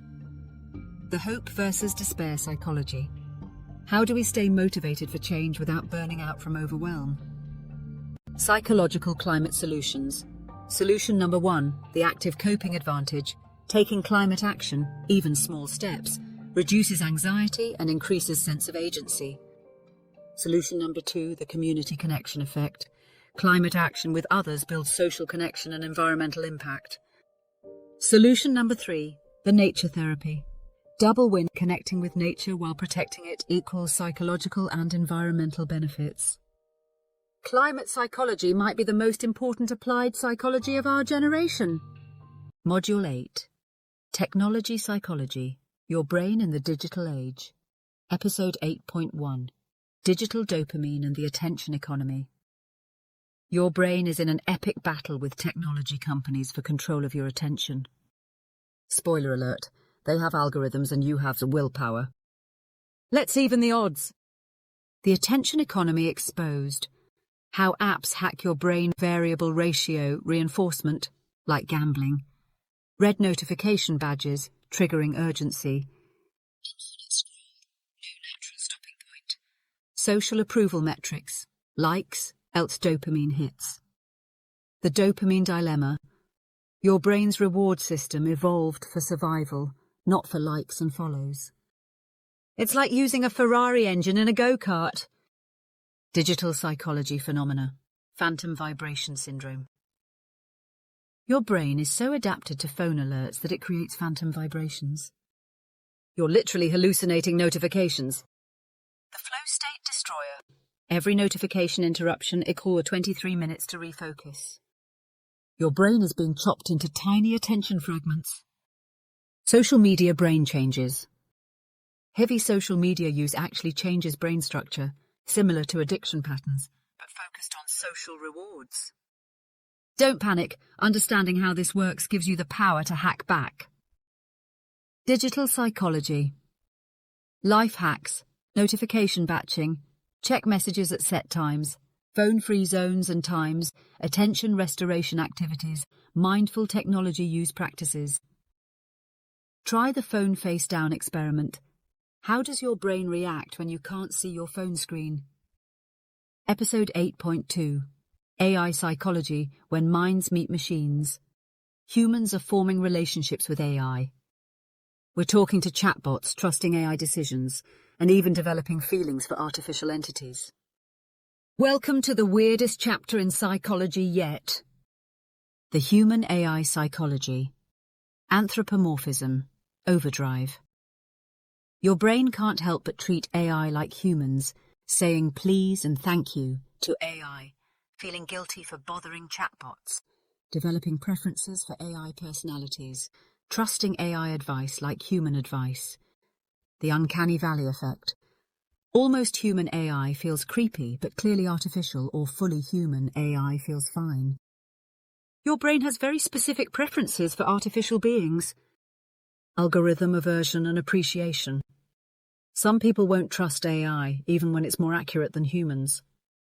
Others trust it too much. Finding the sweet spot is tricky. AI therapy and support. Chatbots for mental health support. AI detecting depression from speech patterns. Personalized therapy recommendations. 7. Crisis intervention availability. The psychological implications. Can AI truly understand human emotions? What happens to human empathy skills? How do we maintain authentic relationships? Who's responsible when AI gives bad advice? We're basically becoming the first generation to have artificial friends. No pressure or anything. Future considerations. AI consciousness and rights. Human-AI hybrid thinking. Preserving human psychological skills. Ethical AI development. Module 9. Psychology's Greatest Mysteries. Episode 9.1. Consciousness, the ultimate mind-bender. We've saved the biggest mystery for near the end. What is consciousness? How does a bunch of brain cells create the feeling of being you? The consciousness conundrum. The hard problem. Easy problems. How the brain processes information. Hard problem. Why there's a subjective movie playing in your head at all. Consciousness theories face off. Team Global Workspace. Consciousness is like a stage where different brain processes compete for the spotlight. Team Integrated Information. Consciousness emerges from integrated information processing. The more integration, the more conscious you are. Team Predictive Processing. Consciousness is your brain's best guess about reality, constantly updated. Consciousness phenomena that will melt your brain. Split brain studies. When the brain connection is severed, you might literally have two conscious streams. Which one is the real you? Anesthesia awareness. Sometimes people are conscious during surgery but can't move or signal. Your consciousness can be aware while your brain can't control your body. Meditation and altered states, advanced meditators can literally turn off their sense of self. They remain conscious but lose the feeling of being a separate person. Consciousness might be the most important thing in the universe, and we still barely understand it. How cool is that? If you could upload your consciousness to a computer, would it still be you? Episode 9.2. Free will. Do you choose or does your brain choose? I'm about to tell you something that might break your brain. Your unconscious mind might be making decisions before your conscious mind even knows there's a choice to make. The free will experiments. The Libet experiment, scientists can predict your free choice up to 10 seconds before you're aware you've decided. Your brain is basically making choices and then telling you about them. The scanner prediction fMRI can predict your choice between two options with 60% accuracy up to 10 seconds before you decide. Your unconscious brain is apparently very decisive. The philosophical freakout. If your brain decides before you do, who's really in charge? Position 1. Hard determinism. Free will is an illusion. Everything is determined. Position 2. Libertarian free will. We have genuine choice. The experiments miss something important. Position 3. Compatibilism. We can have both determinism and meaningful choice. Practical implications. Criminal justice. If behavior is determined by brain states, how does this affect responsibility and punishment? Personal responsibility. Even if free will is limited, believing in it seems to improve self-control and moral behavior. Therapy and change.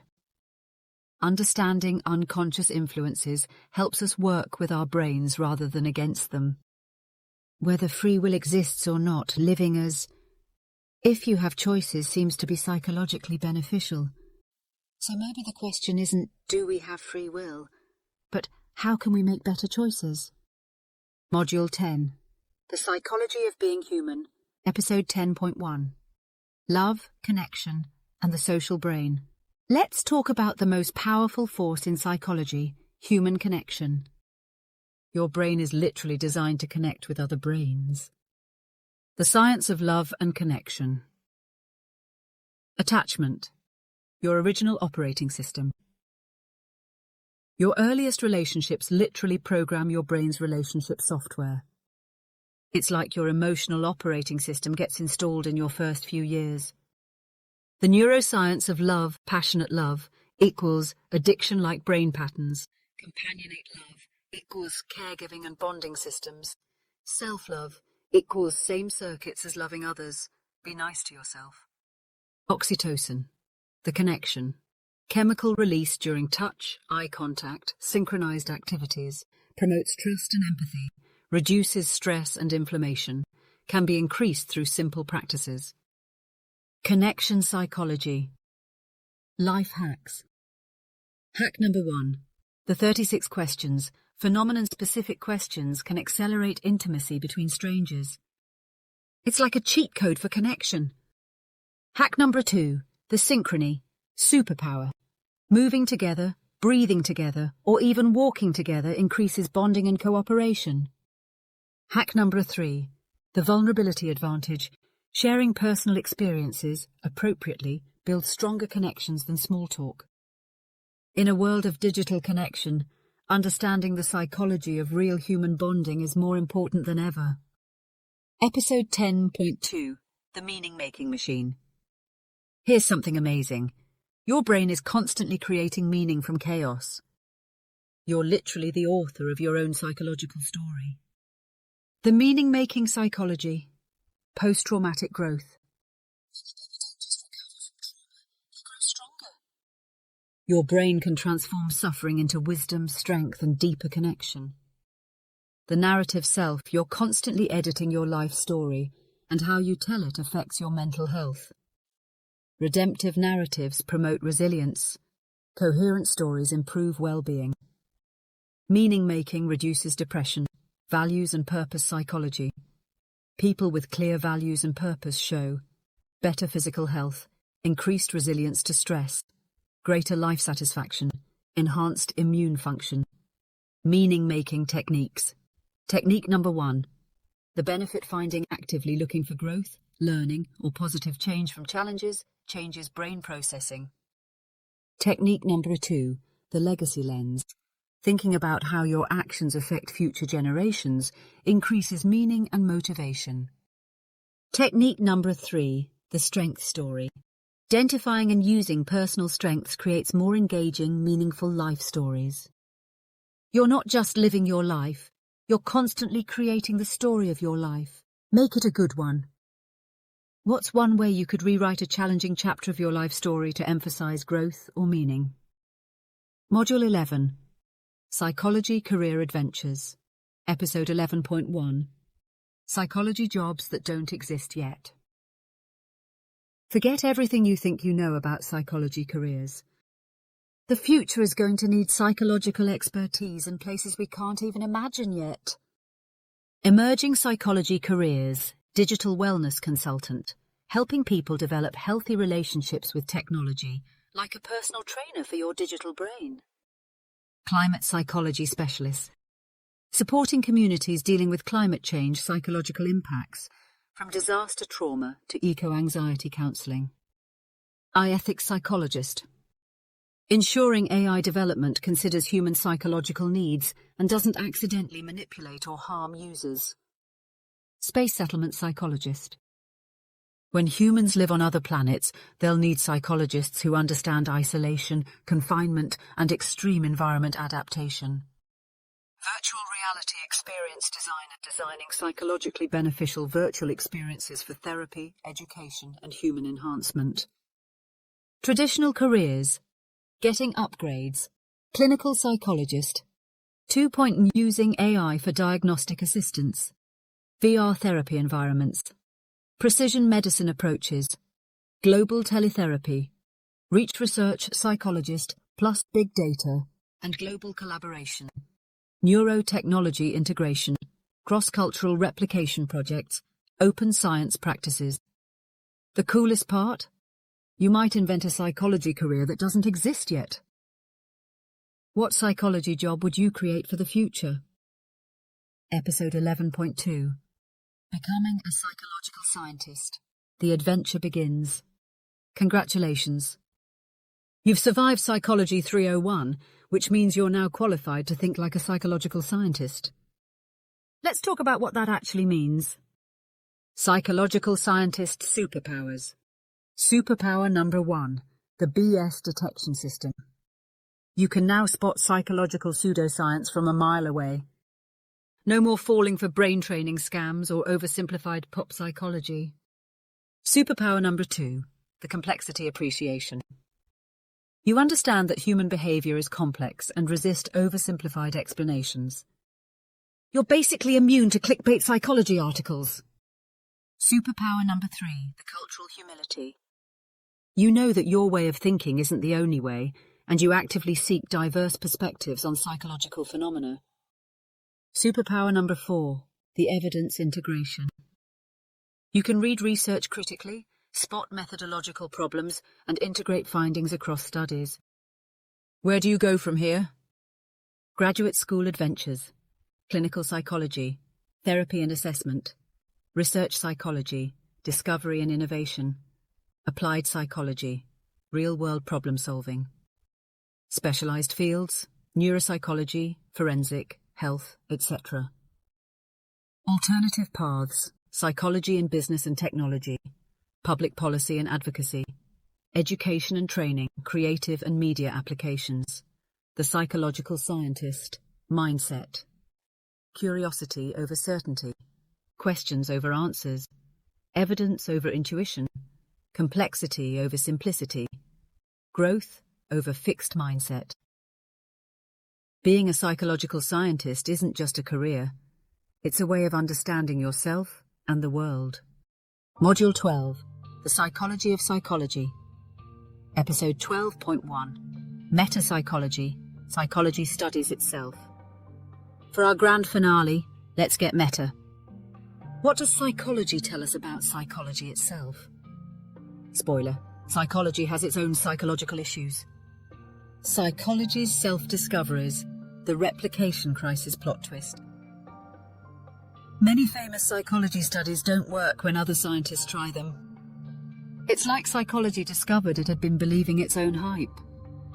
The researcher bias revelation. Even psychology researchers have cognitive biases that affect their research. Scientists are human too, shocking. The publication bias problem. Journals prefer exciting positive results, so boring it didn't work studies get hidden. Psychology is learning to appreciate its failures. Psychology's redemption arc. Open science revolution. Psychology is becoming more transparent, sharing data and methods so others can check the work. Diversity and inclusion. Upgrade. Psychology is actively working to include more diverse voices in research and practice. Global collaboration. Expansion psychologists are collaborating across cultures to build truly universal knowledge. Psychology is getting better at being psychology. It's like watching a field grow up and become more self-aware. Episode 12.2, Your Psychology Journey, Level Complete. You made it! You've journeyed from Psychology 101's Here are the Basics to Psychology 201's Here's How We Study It to Psychology 301's Here's How It All Connects and Why It's Amazing. What you've unlocked. Level 1. Basic psychological literacy. You know the vocabulary. Level 2. Scientific thinking skills. You can evaluate claims. Level 3. Systems understanding. You see the big picture. Level 4. Cultural awareness. You know psychology isn't universal. Level 5. Future readiness. You're prepared for psychology's evolution. Look back at episode 1.1. How has your understanding changed? Your psychology toolkit. Critical thinking and bias awareness. Evidence evaluation skills. Cultural sensitivity and humility. Systems thinking and complexity appreciation. Ethical reasoning and responsibility. The adventure continues. Whether you become a therapist, researcher, teacher, or just a psychologically informed human being, you now have the tools to understand yourself and others more deeply, make evidence-based decisions about mental health, contribute to psychology's continuing evolution, Help solve the world's psychological challenges. Remember, psychology isn't just something you study, it's something you live. Every interaction, every decision, every moment of self-awareness is applied psychology in action. Go forth and use your psychological superpowers for good.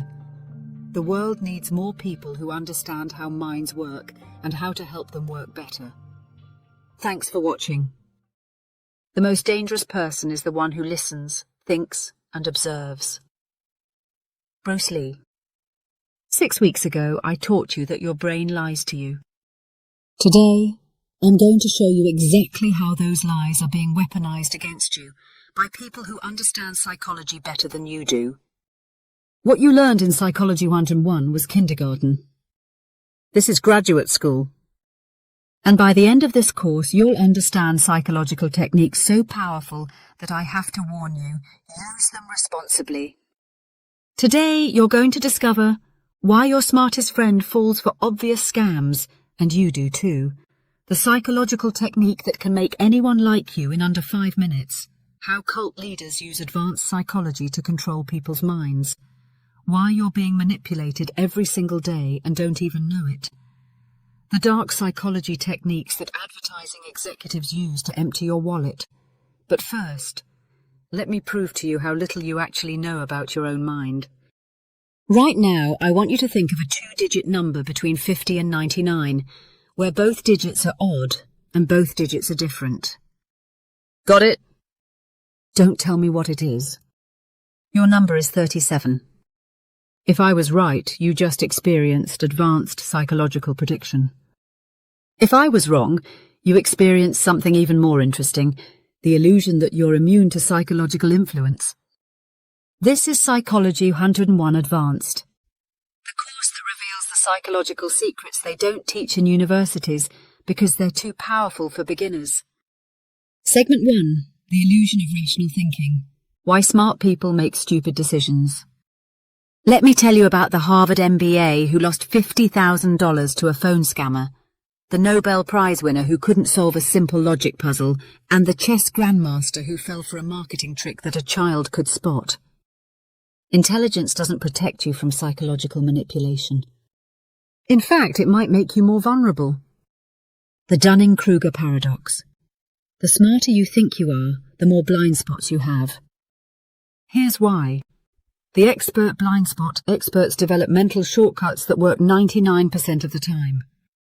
Manipulators exploit the 1%. Real example. A cybersecurity expert clicked a phishing email because it arrived exactly when he was expecting a legitimate email.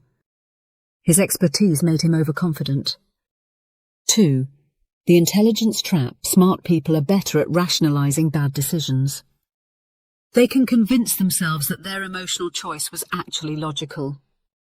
The bias blind spot experiment. Researchers asked people to rate how biased they are compared to the average person.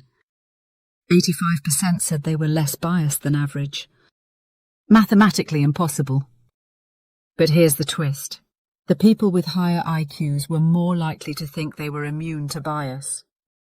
The 7 cognitive biases that control your life. 1. Confirmation bias. Your echo chamber. You don't seek truth, you seek confirmation. Your brain literally filters out information that contradicts your beliefs. Advanced application. This is why political arguments never work. You're not presenting facts to a rational person. You're attacking their identity. 2. Anchoring bias, the first number trap. The first number you hear becomes your reference point for everything that follows. Real-world manipulation. When a car salesman says, "This car normally sells for $30,000, but for you $25,000, your brain anchors on $30,000. $25,000 feels like a bargain, even if the car is only worth $20,000. 3. Loss aversion. Why you can't let go. You feel the pain of losing $100 twice as strongly as the pleasure of gaining $100. Advanced manipulation. Airlines don't give you a discount for booking early, they charge you extra for booking late. Same price, different psychology. 4. Social proof. the invisible puppeteer. When you're uncertain, you copy others. Manipulators know this. Dark application, fake testimonials, bought followers, staged crowds. If you see others doing it, your brain assumes it's safe. 5. Authority bias, the automatic obedience. Remember the Milgram experiment? It's still happening every day. People in uniforms with titles or perceived expertise can make you do things against your judgment. 6. Scarcity illusion, the artificial emergency. Limited time offer creates artificial urgency. Your rational brain shuts down when you think you might miss out. 7. The halo effect. Beauty is truth. Attractive people are assumed to be more intelligent, honest and competent. This extends to attractive packaging, websites and presentations. The meta bias. Thinking you're above it all. The most dangerous bias is thinking you don't have biases. Even knowing about these biases doesn't make you immune. In fact, it might make you more vulnerable because you think you're protected. Now that you understand how your rational mind fails you, let's explore how others exploit these failures. What I'm about to show you is how psychological manipulation really works in the wild.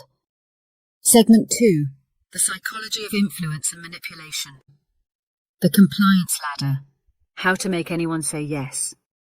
There's a psychological technique so powerful that it's used by salespeople, cult leaders and governments to make people comply with requests they would normally refuse. It's called the compliance ladder, and once you understand it, you'll see it everywhere. Step 1. The foot in the door. Start with a tiny request that's impossible to refuse. Get them to say yes to something small. Real example. A charity that got 17% donation rate by calling people became 31% successful when they first asked, "Do you consider yourself a helpful person?" Most people said yes. 3 days later, they called asking for donations. Why this works? Psychological consistency. Once you've identified as helpful, saying no to charity contradicts your self-image. Step 2. The commitment escalation. Each subsequent request is slightly larger than the last. You're slowly raising their tolerance for compliance. Step 3. The identity lock-in. Make them publicly commit to being the type of person who does these things. Now it's not about the request, it's about their identity. The dark triad. How dangerous people think. Spotlight addiction. They genuinely believe they're special. Every conversation becomes about them. They use people as mirrors to reflect their greatness. Advanced detection. Watch how they react to other people's success. Narcissists will either ignore it, diminish it, or make it about themselves. Machiavellianism, the chess master. People are pawns in their game. They plan conversations like military strategies. Emotions are tools, not experiences. Advanced detection. They remember details about what you want, fear and value. They'll use this information later. Psychopathy. The emotional void. They mimic emotions they don't feel. Manipulation feels as natural as breathing, no internal moral compass. Advanced detection. Their emotions seem slightly off timing. They might smile when describing something sad, or their anger disappears too quickly. The manipulation playbook. 6 techniques used against you daily. 1. Love bombing. Overwhelming you with attention, affection, and validation to create emotional dependence. Where you see it. New relationships, sales environments, cult recruitment. 2. Gaslighting, making you question your own memory, perception, and sanity. Advanced form. Just denying what happened, but providing alternative explanations that sound reasonable. 3. Triangulation. Bringing a third party into the dynamic to create jealousy, competition, or insecurity. Where you see it.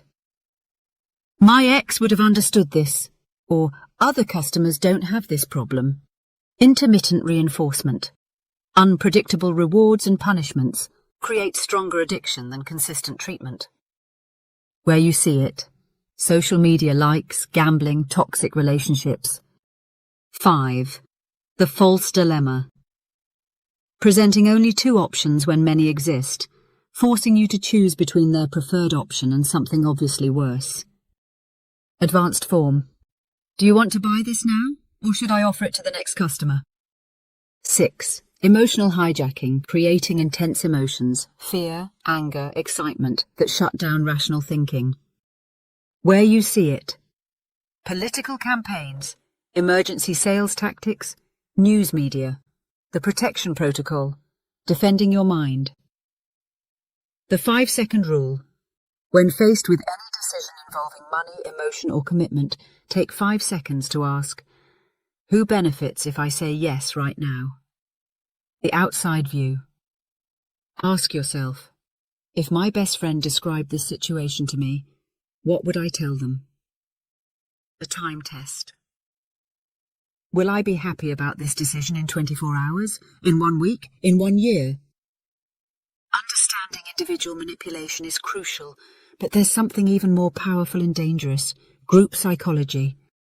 What I'm about to show you explains how ordinary people become cult members, how smart individuals join pyramid schemes, and why normal humans participate in genocide. Segment 3. Group Psychology and Social Influence. The Hive Mind. How Groups Hijack Individual Thinking. In 1954, psychologist Muzaffar Sharif created artificial tribes of boys at a summer camp. Within days, these normal children were ready to fight wars over arbitrary group divisions. This experiment reveals something terrifying. Your group identity can override your individual moral compass in a matter of hours. The stages of group assimilation. Stage 1. The love bomb. Welcome. New members are showered with attention, acceptance, and validation. Everyone wants to be your friend. Advanced technique. They identify what you're missing in your life, community purpose recognition, and provide it immediately. Stage 2. The gradual isolation. Slowly, your outside relationships become problematic. The group becomes your primary social source. Advanced technique. They don't forbid outside contact, they make it uncomfortable.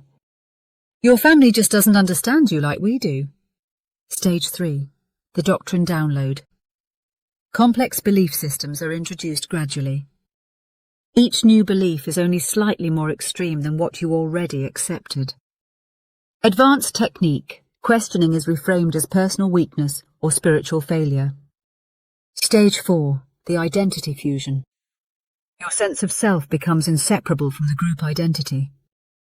Leaving the group feels like psychological death. The social proof cascade, when everyone is wrong together. The Ash conformity experiment, revisited. You know the experiment. People gave obviously wrong answers to simple questions when surrounded by actors giving the same wrong answers. But here's what they didn't tell you. When just one other person gave the correct answer, conformity dropped from 75% to 5%. Advanced application. This is why dissenting voices are immediately attacked in groups. One honest person can break the entire illusion. The spiral of silence theory. People won't speak up if they think their opinion is in the minority, even if they're actually in the majority. Real-world example. Political polls create this effect. People change their stated opinions based on what they think is popular. Cult psychology. The complete control system. The BITE model of mind control. Behavior control. Dictate where you live, what you eat, how you dress. Control your schedule and sleep patterns. Restrict who you can talk to and when. Information control. Limit access to outside information sources. Forbid questioning or critical thinking.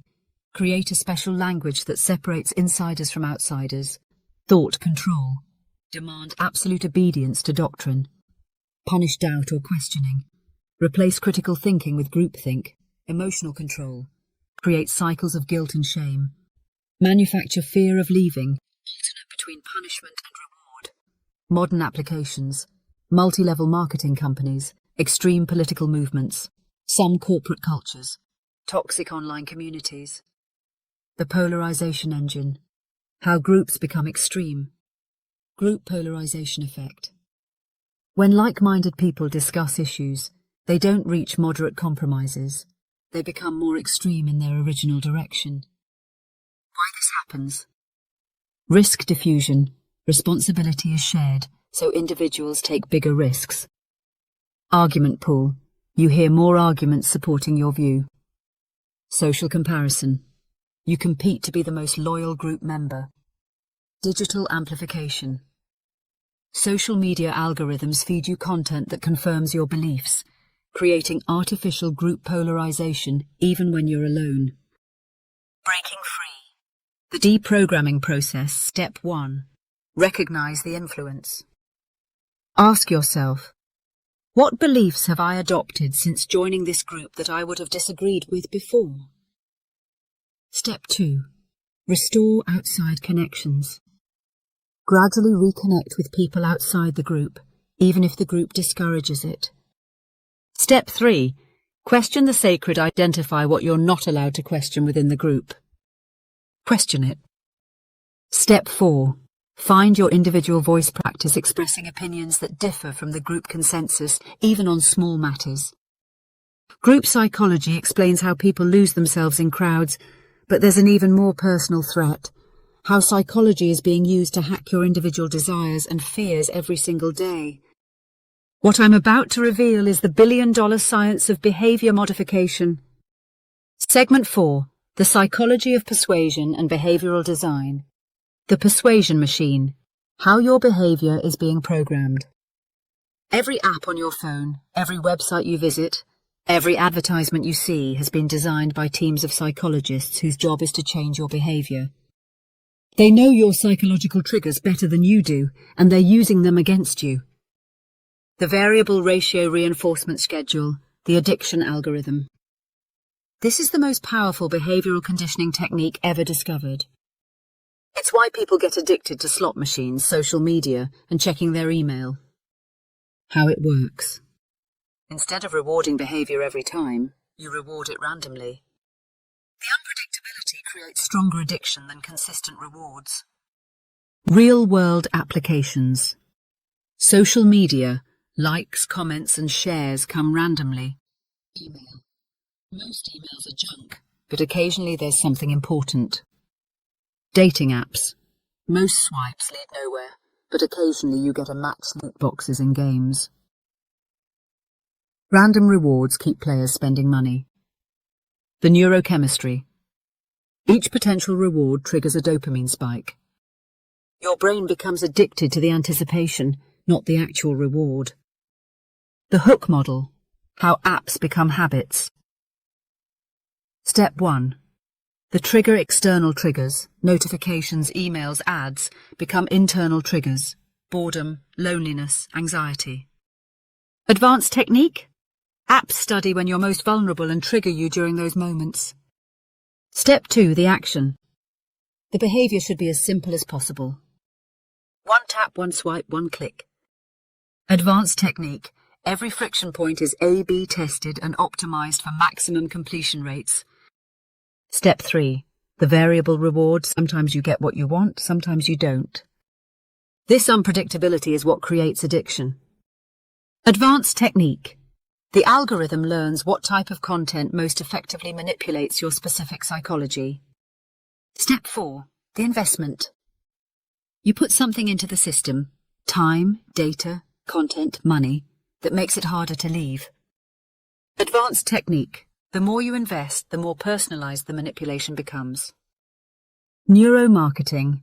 Reading your unconscious mind, eye-tracking studies. Companies know exactly where you look on their websites and for how long. Facial recognition. Some stores use cameras to read your facial expressions and adjust their sales approach in real time. Brain imaging. fMRI studies reveal what products trigger desire before you're consciously aware of wanting them. Biometric feedback. Heart rate, skin conductance, and pupil dilation reveal your true emotional responses to marketing messages. The dark patterns, psychological tricks in digital design. 1. The Roach Motel, easy to get in, hard to get out. Signing up takes one click. Cancelling requires calling customer service. 2. The bait and switch. You think you're clicking one thing, but the interface tricks you into clicking something else. The privacy zuckering, tricking you into sharing more information than you intended through confusing privacy settings. 4. Forced continuity. Free trials that automatically convert to paid subscriptions, hoping you forget to cancel. 5. The friend spam. Let us access your contacts to find friends, then spams everyone you know. The attention economy. Your focus is the product, the infinite scroll, designed to prevent natural stopping points. You scroll until you're exhausted, not satisfied. The notification hijack. Interruptions are scheduled to break your focus and redirect your attention. The social approval loop. Your posts, likes, and comments create social obligations that keep you engaged. The fear of missing out, FOMO. Artificial scarcity and time-limited content create anxiety about staying connected. Defending yourself. The digital immunity system. 1. Awareness breaks. Set random phone alerts asking, "Why did I pick up my phone?" Friction installation. Make destructive behaviors harder. Delete apps, log out of accounts, use website blockers. 3. Attention scheduling designates specific times for social media, email, and news consumption. The replacement strategy. Don't just eliminate bad digital habits, replace them with positive real-world activities. Now that you understand how your behavior is being manipulated digitally, let's explore something even more fundamental. How your past experiences are still controlling your present decisions in ways you've never realized. Your invisible wounds, how past trauma controls present behavior. Here's something that might shock you. Trauma isn't just about major catastrophic events. The way your kindergarten teacher responded to your questions is still influencing how you speak up in meetings today. Micro-traumas, small, repeated emotional injuries that seem insignificant individually, but create lasting psychological patterns. The 4 attachment styles. Your relationship operating system. Your attachment style was formed before you could speak, based on how your caregivers responded to your needs. It's still running your relationships today. Secure attachment, 50% of people. Comfortable with intimacy and independence, can ask for help and offer support naturally, handles conflict without extreme reactions. Anxious attachment, 20% of people. Fears abandonment and craves constant reassurance, interprets neutral behavior as rejection, becomes overwhelming in relationships. Avoidant attachment, 20% of people, uncomfortable with closeness and emotional expression. Values independence over connection, shuts down during emotional conversations. Disorganized attachment, 10% of people, wants closeness but fears it simultaneously. Unpredictable emotional responses, often has a history of trauma or inconsistent caregiving. Advanced insight. You're not stuck with your attachment style, but changing it requires conscious effort and often professional help. The trauma response system. Fight, flight, freeze, fawn, fight. Response. Becomes aggressive or confrontational under stress. Takes control through anger or dominance. Often seen in people who had to protect themselves or others. Flight response. Avoids conflict or difficult situations, constantly busy or distracted. Often seen in people who escape danger through avoidance. Freeze response. Becomes paralyzed or dissociates under stress. Feels stuck or unable to make decisions. Often seen in people who couldn't fight or flee. Fawn response. Appeases others to avoid conflict. Sacrifices own needs to keep others happy, often seen in people who survived through pleasing others. Modern triggers. Your trauma response can be triggered by situations that remind your unconscious mind of past danger, even when you're objectively safe. Generational trauma, inheriting your ancestors' wounds. Epigenetics. Trauma can actually change your DNA in ways that get passed to your children. Family systems. Unresolved trauma gets passed down through family patterns, relationship dynamics, and unconscious behaviors. Cultural trauma, historical events, wars, genocide, oppression, create psychological patterns that persist for generations. Example: children of Holocaust survivors show increased rates of anxiety and PTSD even when they haven't directly experienced trauma. The inner critic, your internalized abuser. The voice in your head that tells you you're not good enough isn't your voice. It's usually someone from your past who criticized you during your formative years. Common inner critic messages: you're not smart enough. You don't deserve good things. Everyone else has it figured out. You're going to embarrass yourself. You're too much, not enough. Advanced technique. Start noticing whose voice your inner critic sounds like. Often it's a parent, teacher, or authority figure from your childhood. Emotional regulation, rewiring your stress response. The window of tolerance, your optimal zone where you can think clearly and respond appropriately. Trauma narrows this window.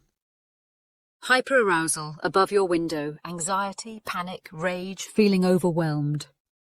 Hypoarousal, below your window, depression, numbness, dissociation, feeling disconnected. Regulation techniques. 1. Grounding. 5, 4, 3, 2, 1. 5 things you can see, 4 things you can touch, 3 things you can hear, 2 things you can smell, 1 thing you can taste. 2. Bilateral stimulation. Cross-lateral movements. March in place while touching opposite knee with hand. Activates both brain hemispheres and calms the nervous system. Breathing techniques. 4, 7, 8. Breathing. Inhale for 4, hold for 7, exhale for 8.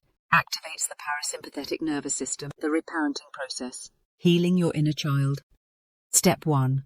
Identify your unmet childhood needs. What did you need but didn't receive? Safety, validation, unconditional love, encouragement. Step 2. Become your own good parent. Give yourself what you needed then. This isn't about blaming your parents, it's about taking responsibility for your healing. Step 3. Set boundaries with your past. You don't have to carry forward patterns that no longer serve you. Understanding your past is crucial for healing, but there's another layer of psychology that most people never explore, the hidden patterns that determine whether you succeed or fail at your goals. What I'm about to reveal is the real psychology of achievement. Segment 6. The psychology of success and failure. The success paradox. Why motivation doesn't work. Everything you've been told about success psychology is backwards. Motivation doesn't create action. Action creates motivation. Systems build discipline. Positive thinking doesn't guarantee positive outcomes. It often guarantees failure. The motivation myth. Why inspiration is overrated. The motivation action loop. Most people wait for motivation to take action. Successful people take action to create motivation. Real example. Writers don't write because they feel inspired. They feel inspired because they write. The inspiration trap. When you rely on feeling motivated, you'll quit as soon as the feeling fades. And feelings always fade. Advanced strategy. Make your desired behavior so easy that motivation becomes irrelevant. The willpower depletion model. Your mental energy is limited. Decision fatigue. Every decision you make depletes your mental energy. By afternoon, you're making worse decisions than in the morning. Real-world application. Steve Jobs wore the same outfit every day to preserve decision energy for important choices. Successful people automate routine decisions through habits and systems, the willpower reserve. You have a finite amount of self-control each day. Use it strategically. Advanced strategy. Don't try to change everything at once. Change one habit at a time until it becomes automatic. The identity-based habit system. Becoming versus doing. Outcome-based goals. I want to lose 20 pounds. Process-based goals. I want to work out 4 times per week. Identity-based goals. I want to become someone who prioritizes their health. The identity loop. Decide who you want to become. Prove it to yourself with small wins. Let your successes change your self-image. Repeat from your new identity. Advanced application. Every action is a vote for the type of person you want to become. Ask yourself, what would a healthy person do in this situation? The psychology of failure. Why you self-sabotage. Upper limit problem. You have an unconscious thermostat for how much success you believe you deserve. When you exceed it, you sabotage yourself back to your comfort zone. Common self-sabotage patterns: procrastinating on important projects, starting fights when things are going well, overeating or overspending after achievements, imposter syndrome and minimizing successes. The fear of success. Sometimes failure feels safer than success because success brings increased expectations and pressure. Success can change relationships and identity. Success requires maintaining a higher standard, the growth versus fixed mindset, advanced applications, beyond the basics. You already know about growth mindset. Here's what you don't know. Domain-specific mindsets. You can have a growth mindset about athletic ability, but a fixed mindset about intelligence. Examine each area of your life separately. The effort trap. Praising effort without results can create a trying hard mindset rather than a getting better mindset. Advanced strategy. Focus on process improvement, not just effort. Ask, how can I get better? Not just, how can I try harder? The compound effect. Understanding exponential growth. The power of 1%. Better. Improving 1% every day for a year makes you 37 times better. Getting 1% worse every day makes you nearly zero. Why compound growth is invisible. The first month show minimal results. Most people quit during the valley of disappointment. The dramatic results come after the exponential curve kicks in. Advanced application. Track leading indicators, behaviors, not just lagging indicators, results. The psychology of peak performance, flow states, the flow formula, clear goals, immediate feedback, balance between challenge and skill level, flow triggers, deep focus on the present moment, clear sense of progress, feeling of effortless concentration, loss of self-consciousness, creating flow conditions, eliminate distractions completely, set challenges slightly above your current skill level, create immediate feedback loops, practice mindful attention, the Success Psychology Toolkit. 1. Implementation intentions. Instead of, I will exercise more, use, I will go to the gym at 7 a.m. on Monday, Wednesday and Friday after I drink my morning coffee. 2. Temptation bundling. Pair something you need to do with something you want to do. I can only watch Netflix while on the treadmill. 3. Environment design. Make good choices easier and bad choices harder. If you want to read more, put books everywhere and hide your phone. 4. The 2-day rule. Never allow yourself to go 2 consecutive days without doing your habit. 1 day off is fine, 2 days starts a negative pattern. Understanding the psychology of success is powerful, but there's one final layer that ties everything together: how to use all this knowledge to completely transform your life. What I'm about to share is your graduate-level psychology toolkit. Segment 7. Your psychology. Mastery Toolkit Meta-Psychology. Using psychology on yourself. Now you understand individual psychology, social psychology, trauma psychology, and success psychology. But here's the advanced secret. The most powerful psychological tool is metacognition, thinking about your thinking. The Psychological Observer. Developing your inner scientist. Step 1. Pattern recognition. Start noticing your psychological patterns without trying to change them immediately. Questions to ask. When do I make my worst decisions? What emotional states trigger my bad habits? Which people or situations activate my trauma responses? What stories do I tell myself about why I can't change? Step 2. Hypothesis formation. Based on your patterns, form hypotheses about your psychology. Example. I think I procrastinate on important projects because I'm afraid of not meeting my own high standards. Step 3. Experimentation. Test your hypotheses with small experiments. Example. For 1 week, I'll set laughably low standards for my project and see if I still procrastinate. Step 4. Data collection. Track your results objectively. Your feelings about the experiment are data, not conclusions. The Advanced Emotional Regulation System. Level 1. Awareness, where you started. Noticing emotions after they've already affected your behavior. Level 2. Recognition, Psychology 101. Identifying emotions as they're happening. Level 3. Prediction, Advanced. Recognizing the early warning signs before emotions fully activate. Level 4. Prevention, Master Level. Designing your environment and schedule to avoid emotional triggers. Level 5. Utilization, Expert Level. Using emotions as information and energy sources rather than trying to eliminate them. The Social Psychology Defense System. The Influence Audit. Regularly assess who and what is influencing your thoughts and behaviors. Questions to ask. What did I believe 5 years ago that I now think is wrong? Which of my current beliefs might be influenced by my social group? What ideas am I not allowed to question in my social circles? Who benefits when I hold these beliefs? The Perspective Portfolio.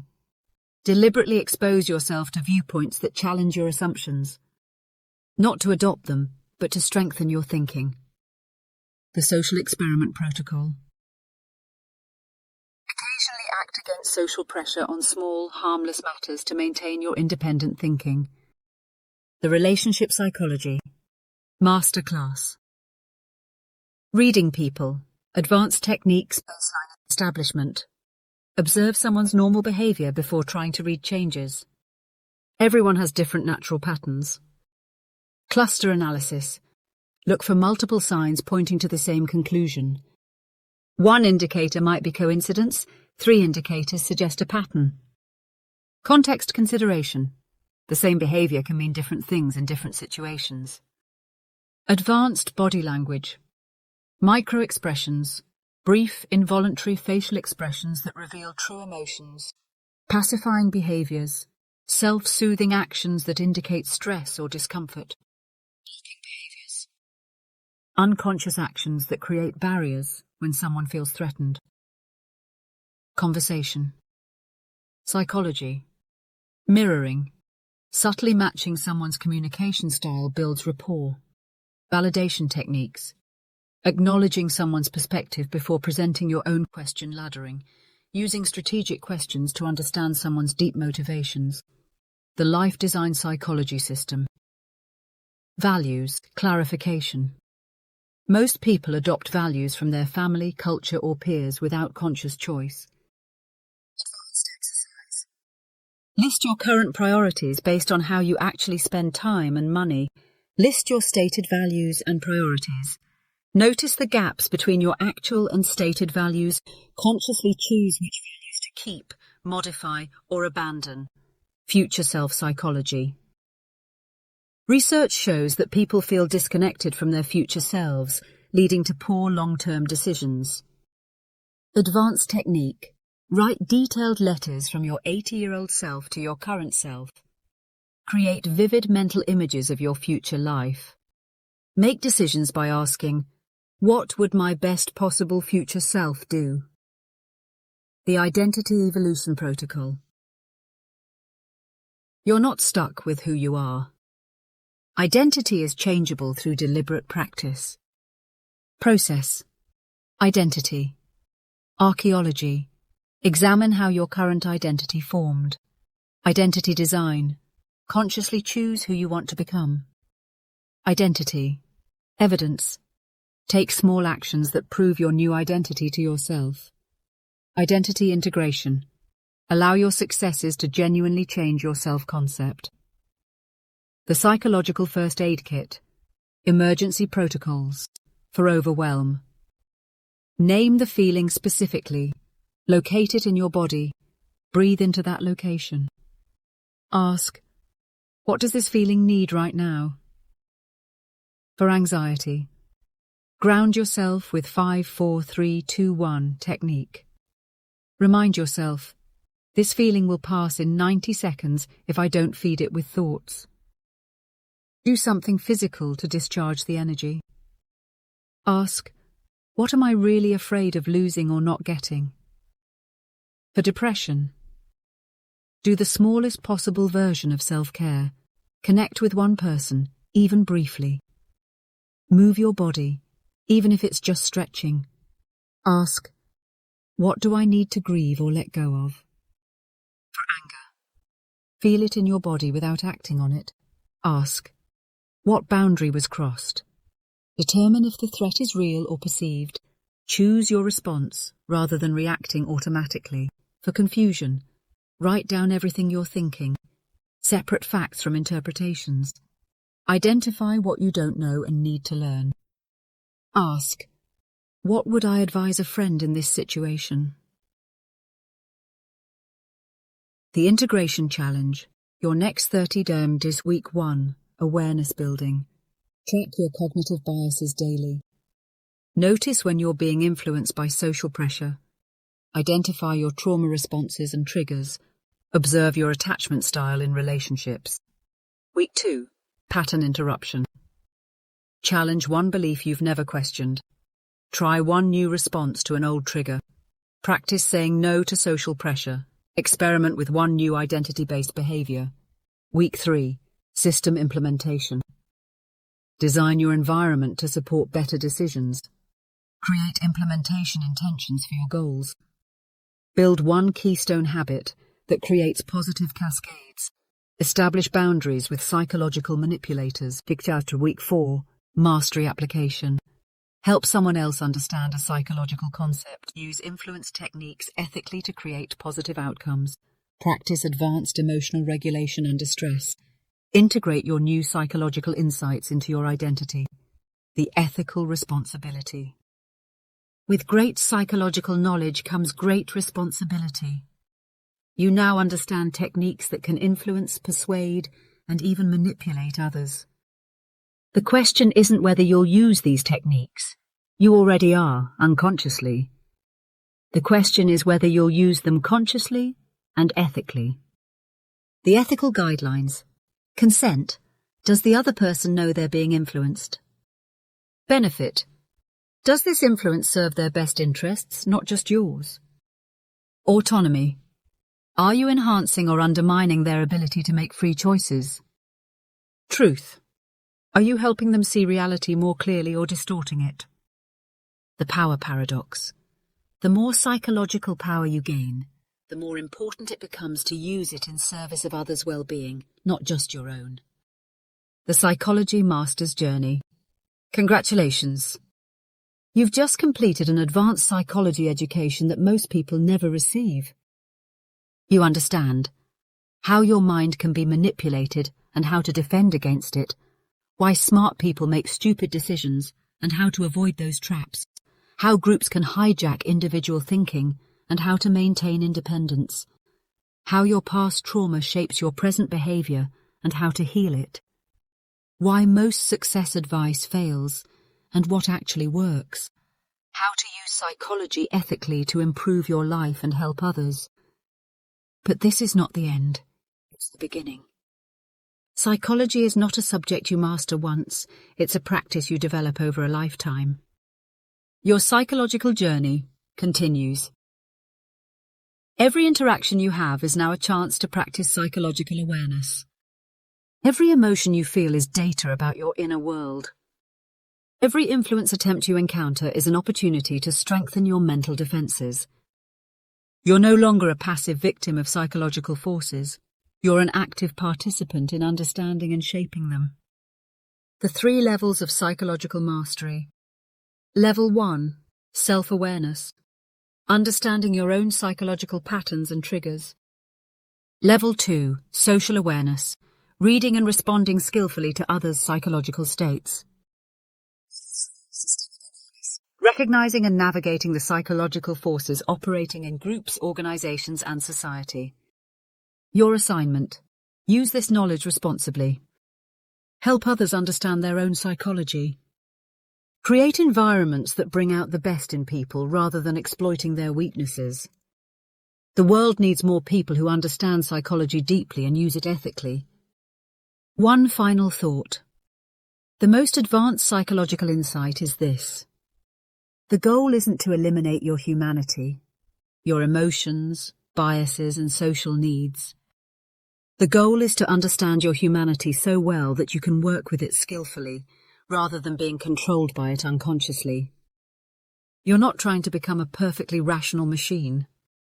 You're trying to become a conscious, skillful, ethical human being who understands the magnificent complexity of the mind. Welcome to the ranks of psychological literacy. Use your knowledge wisely. Like and subscribe.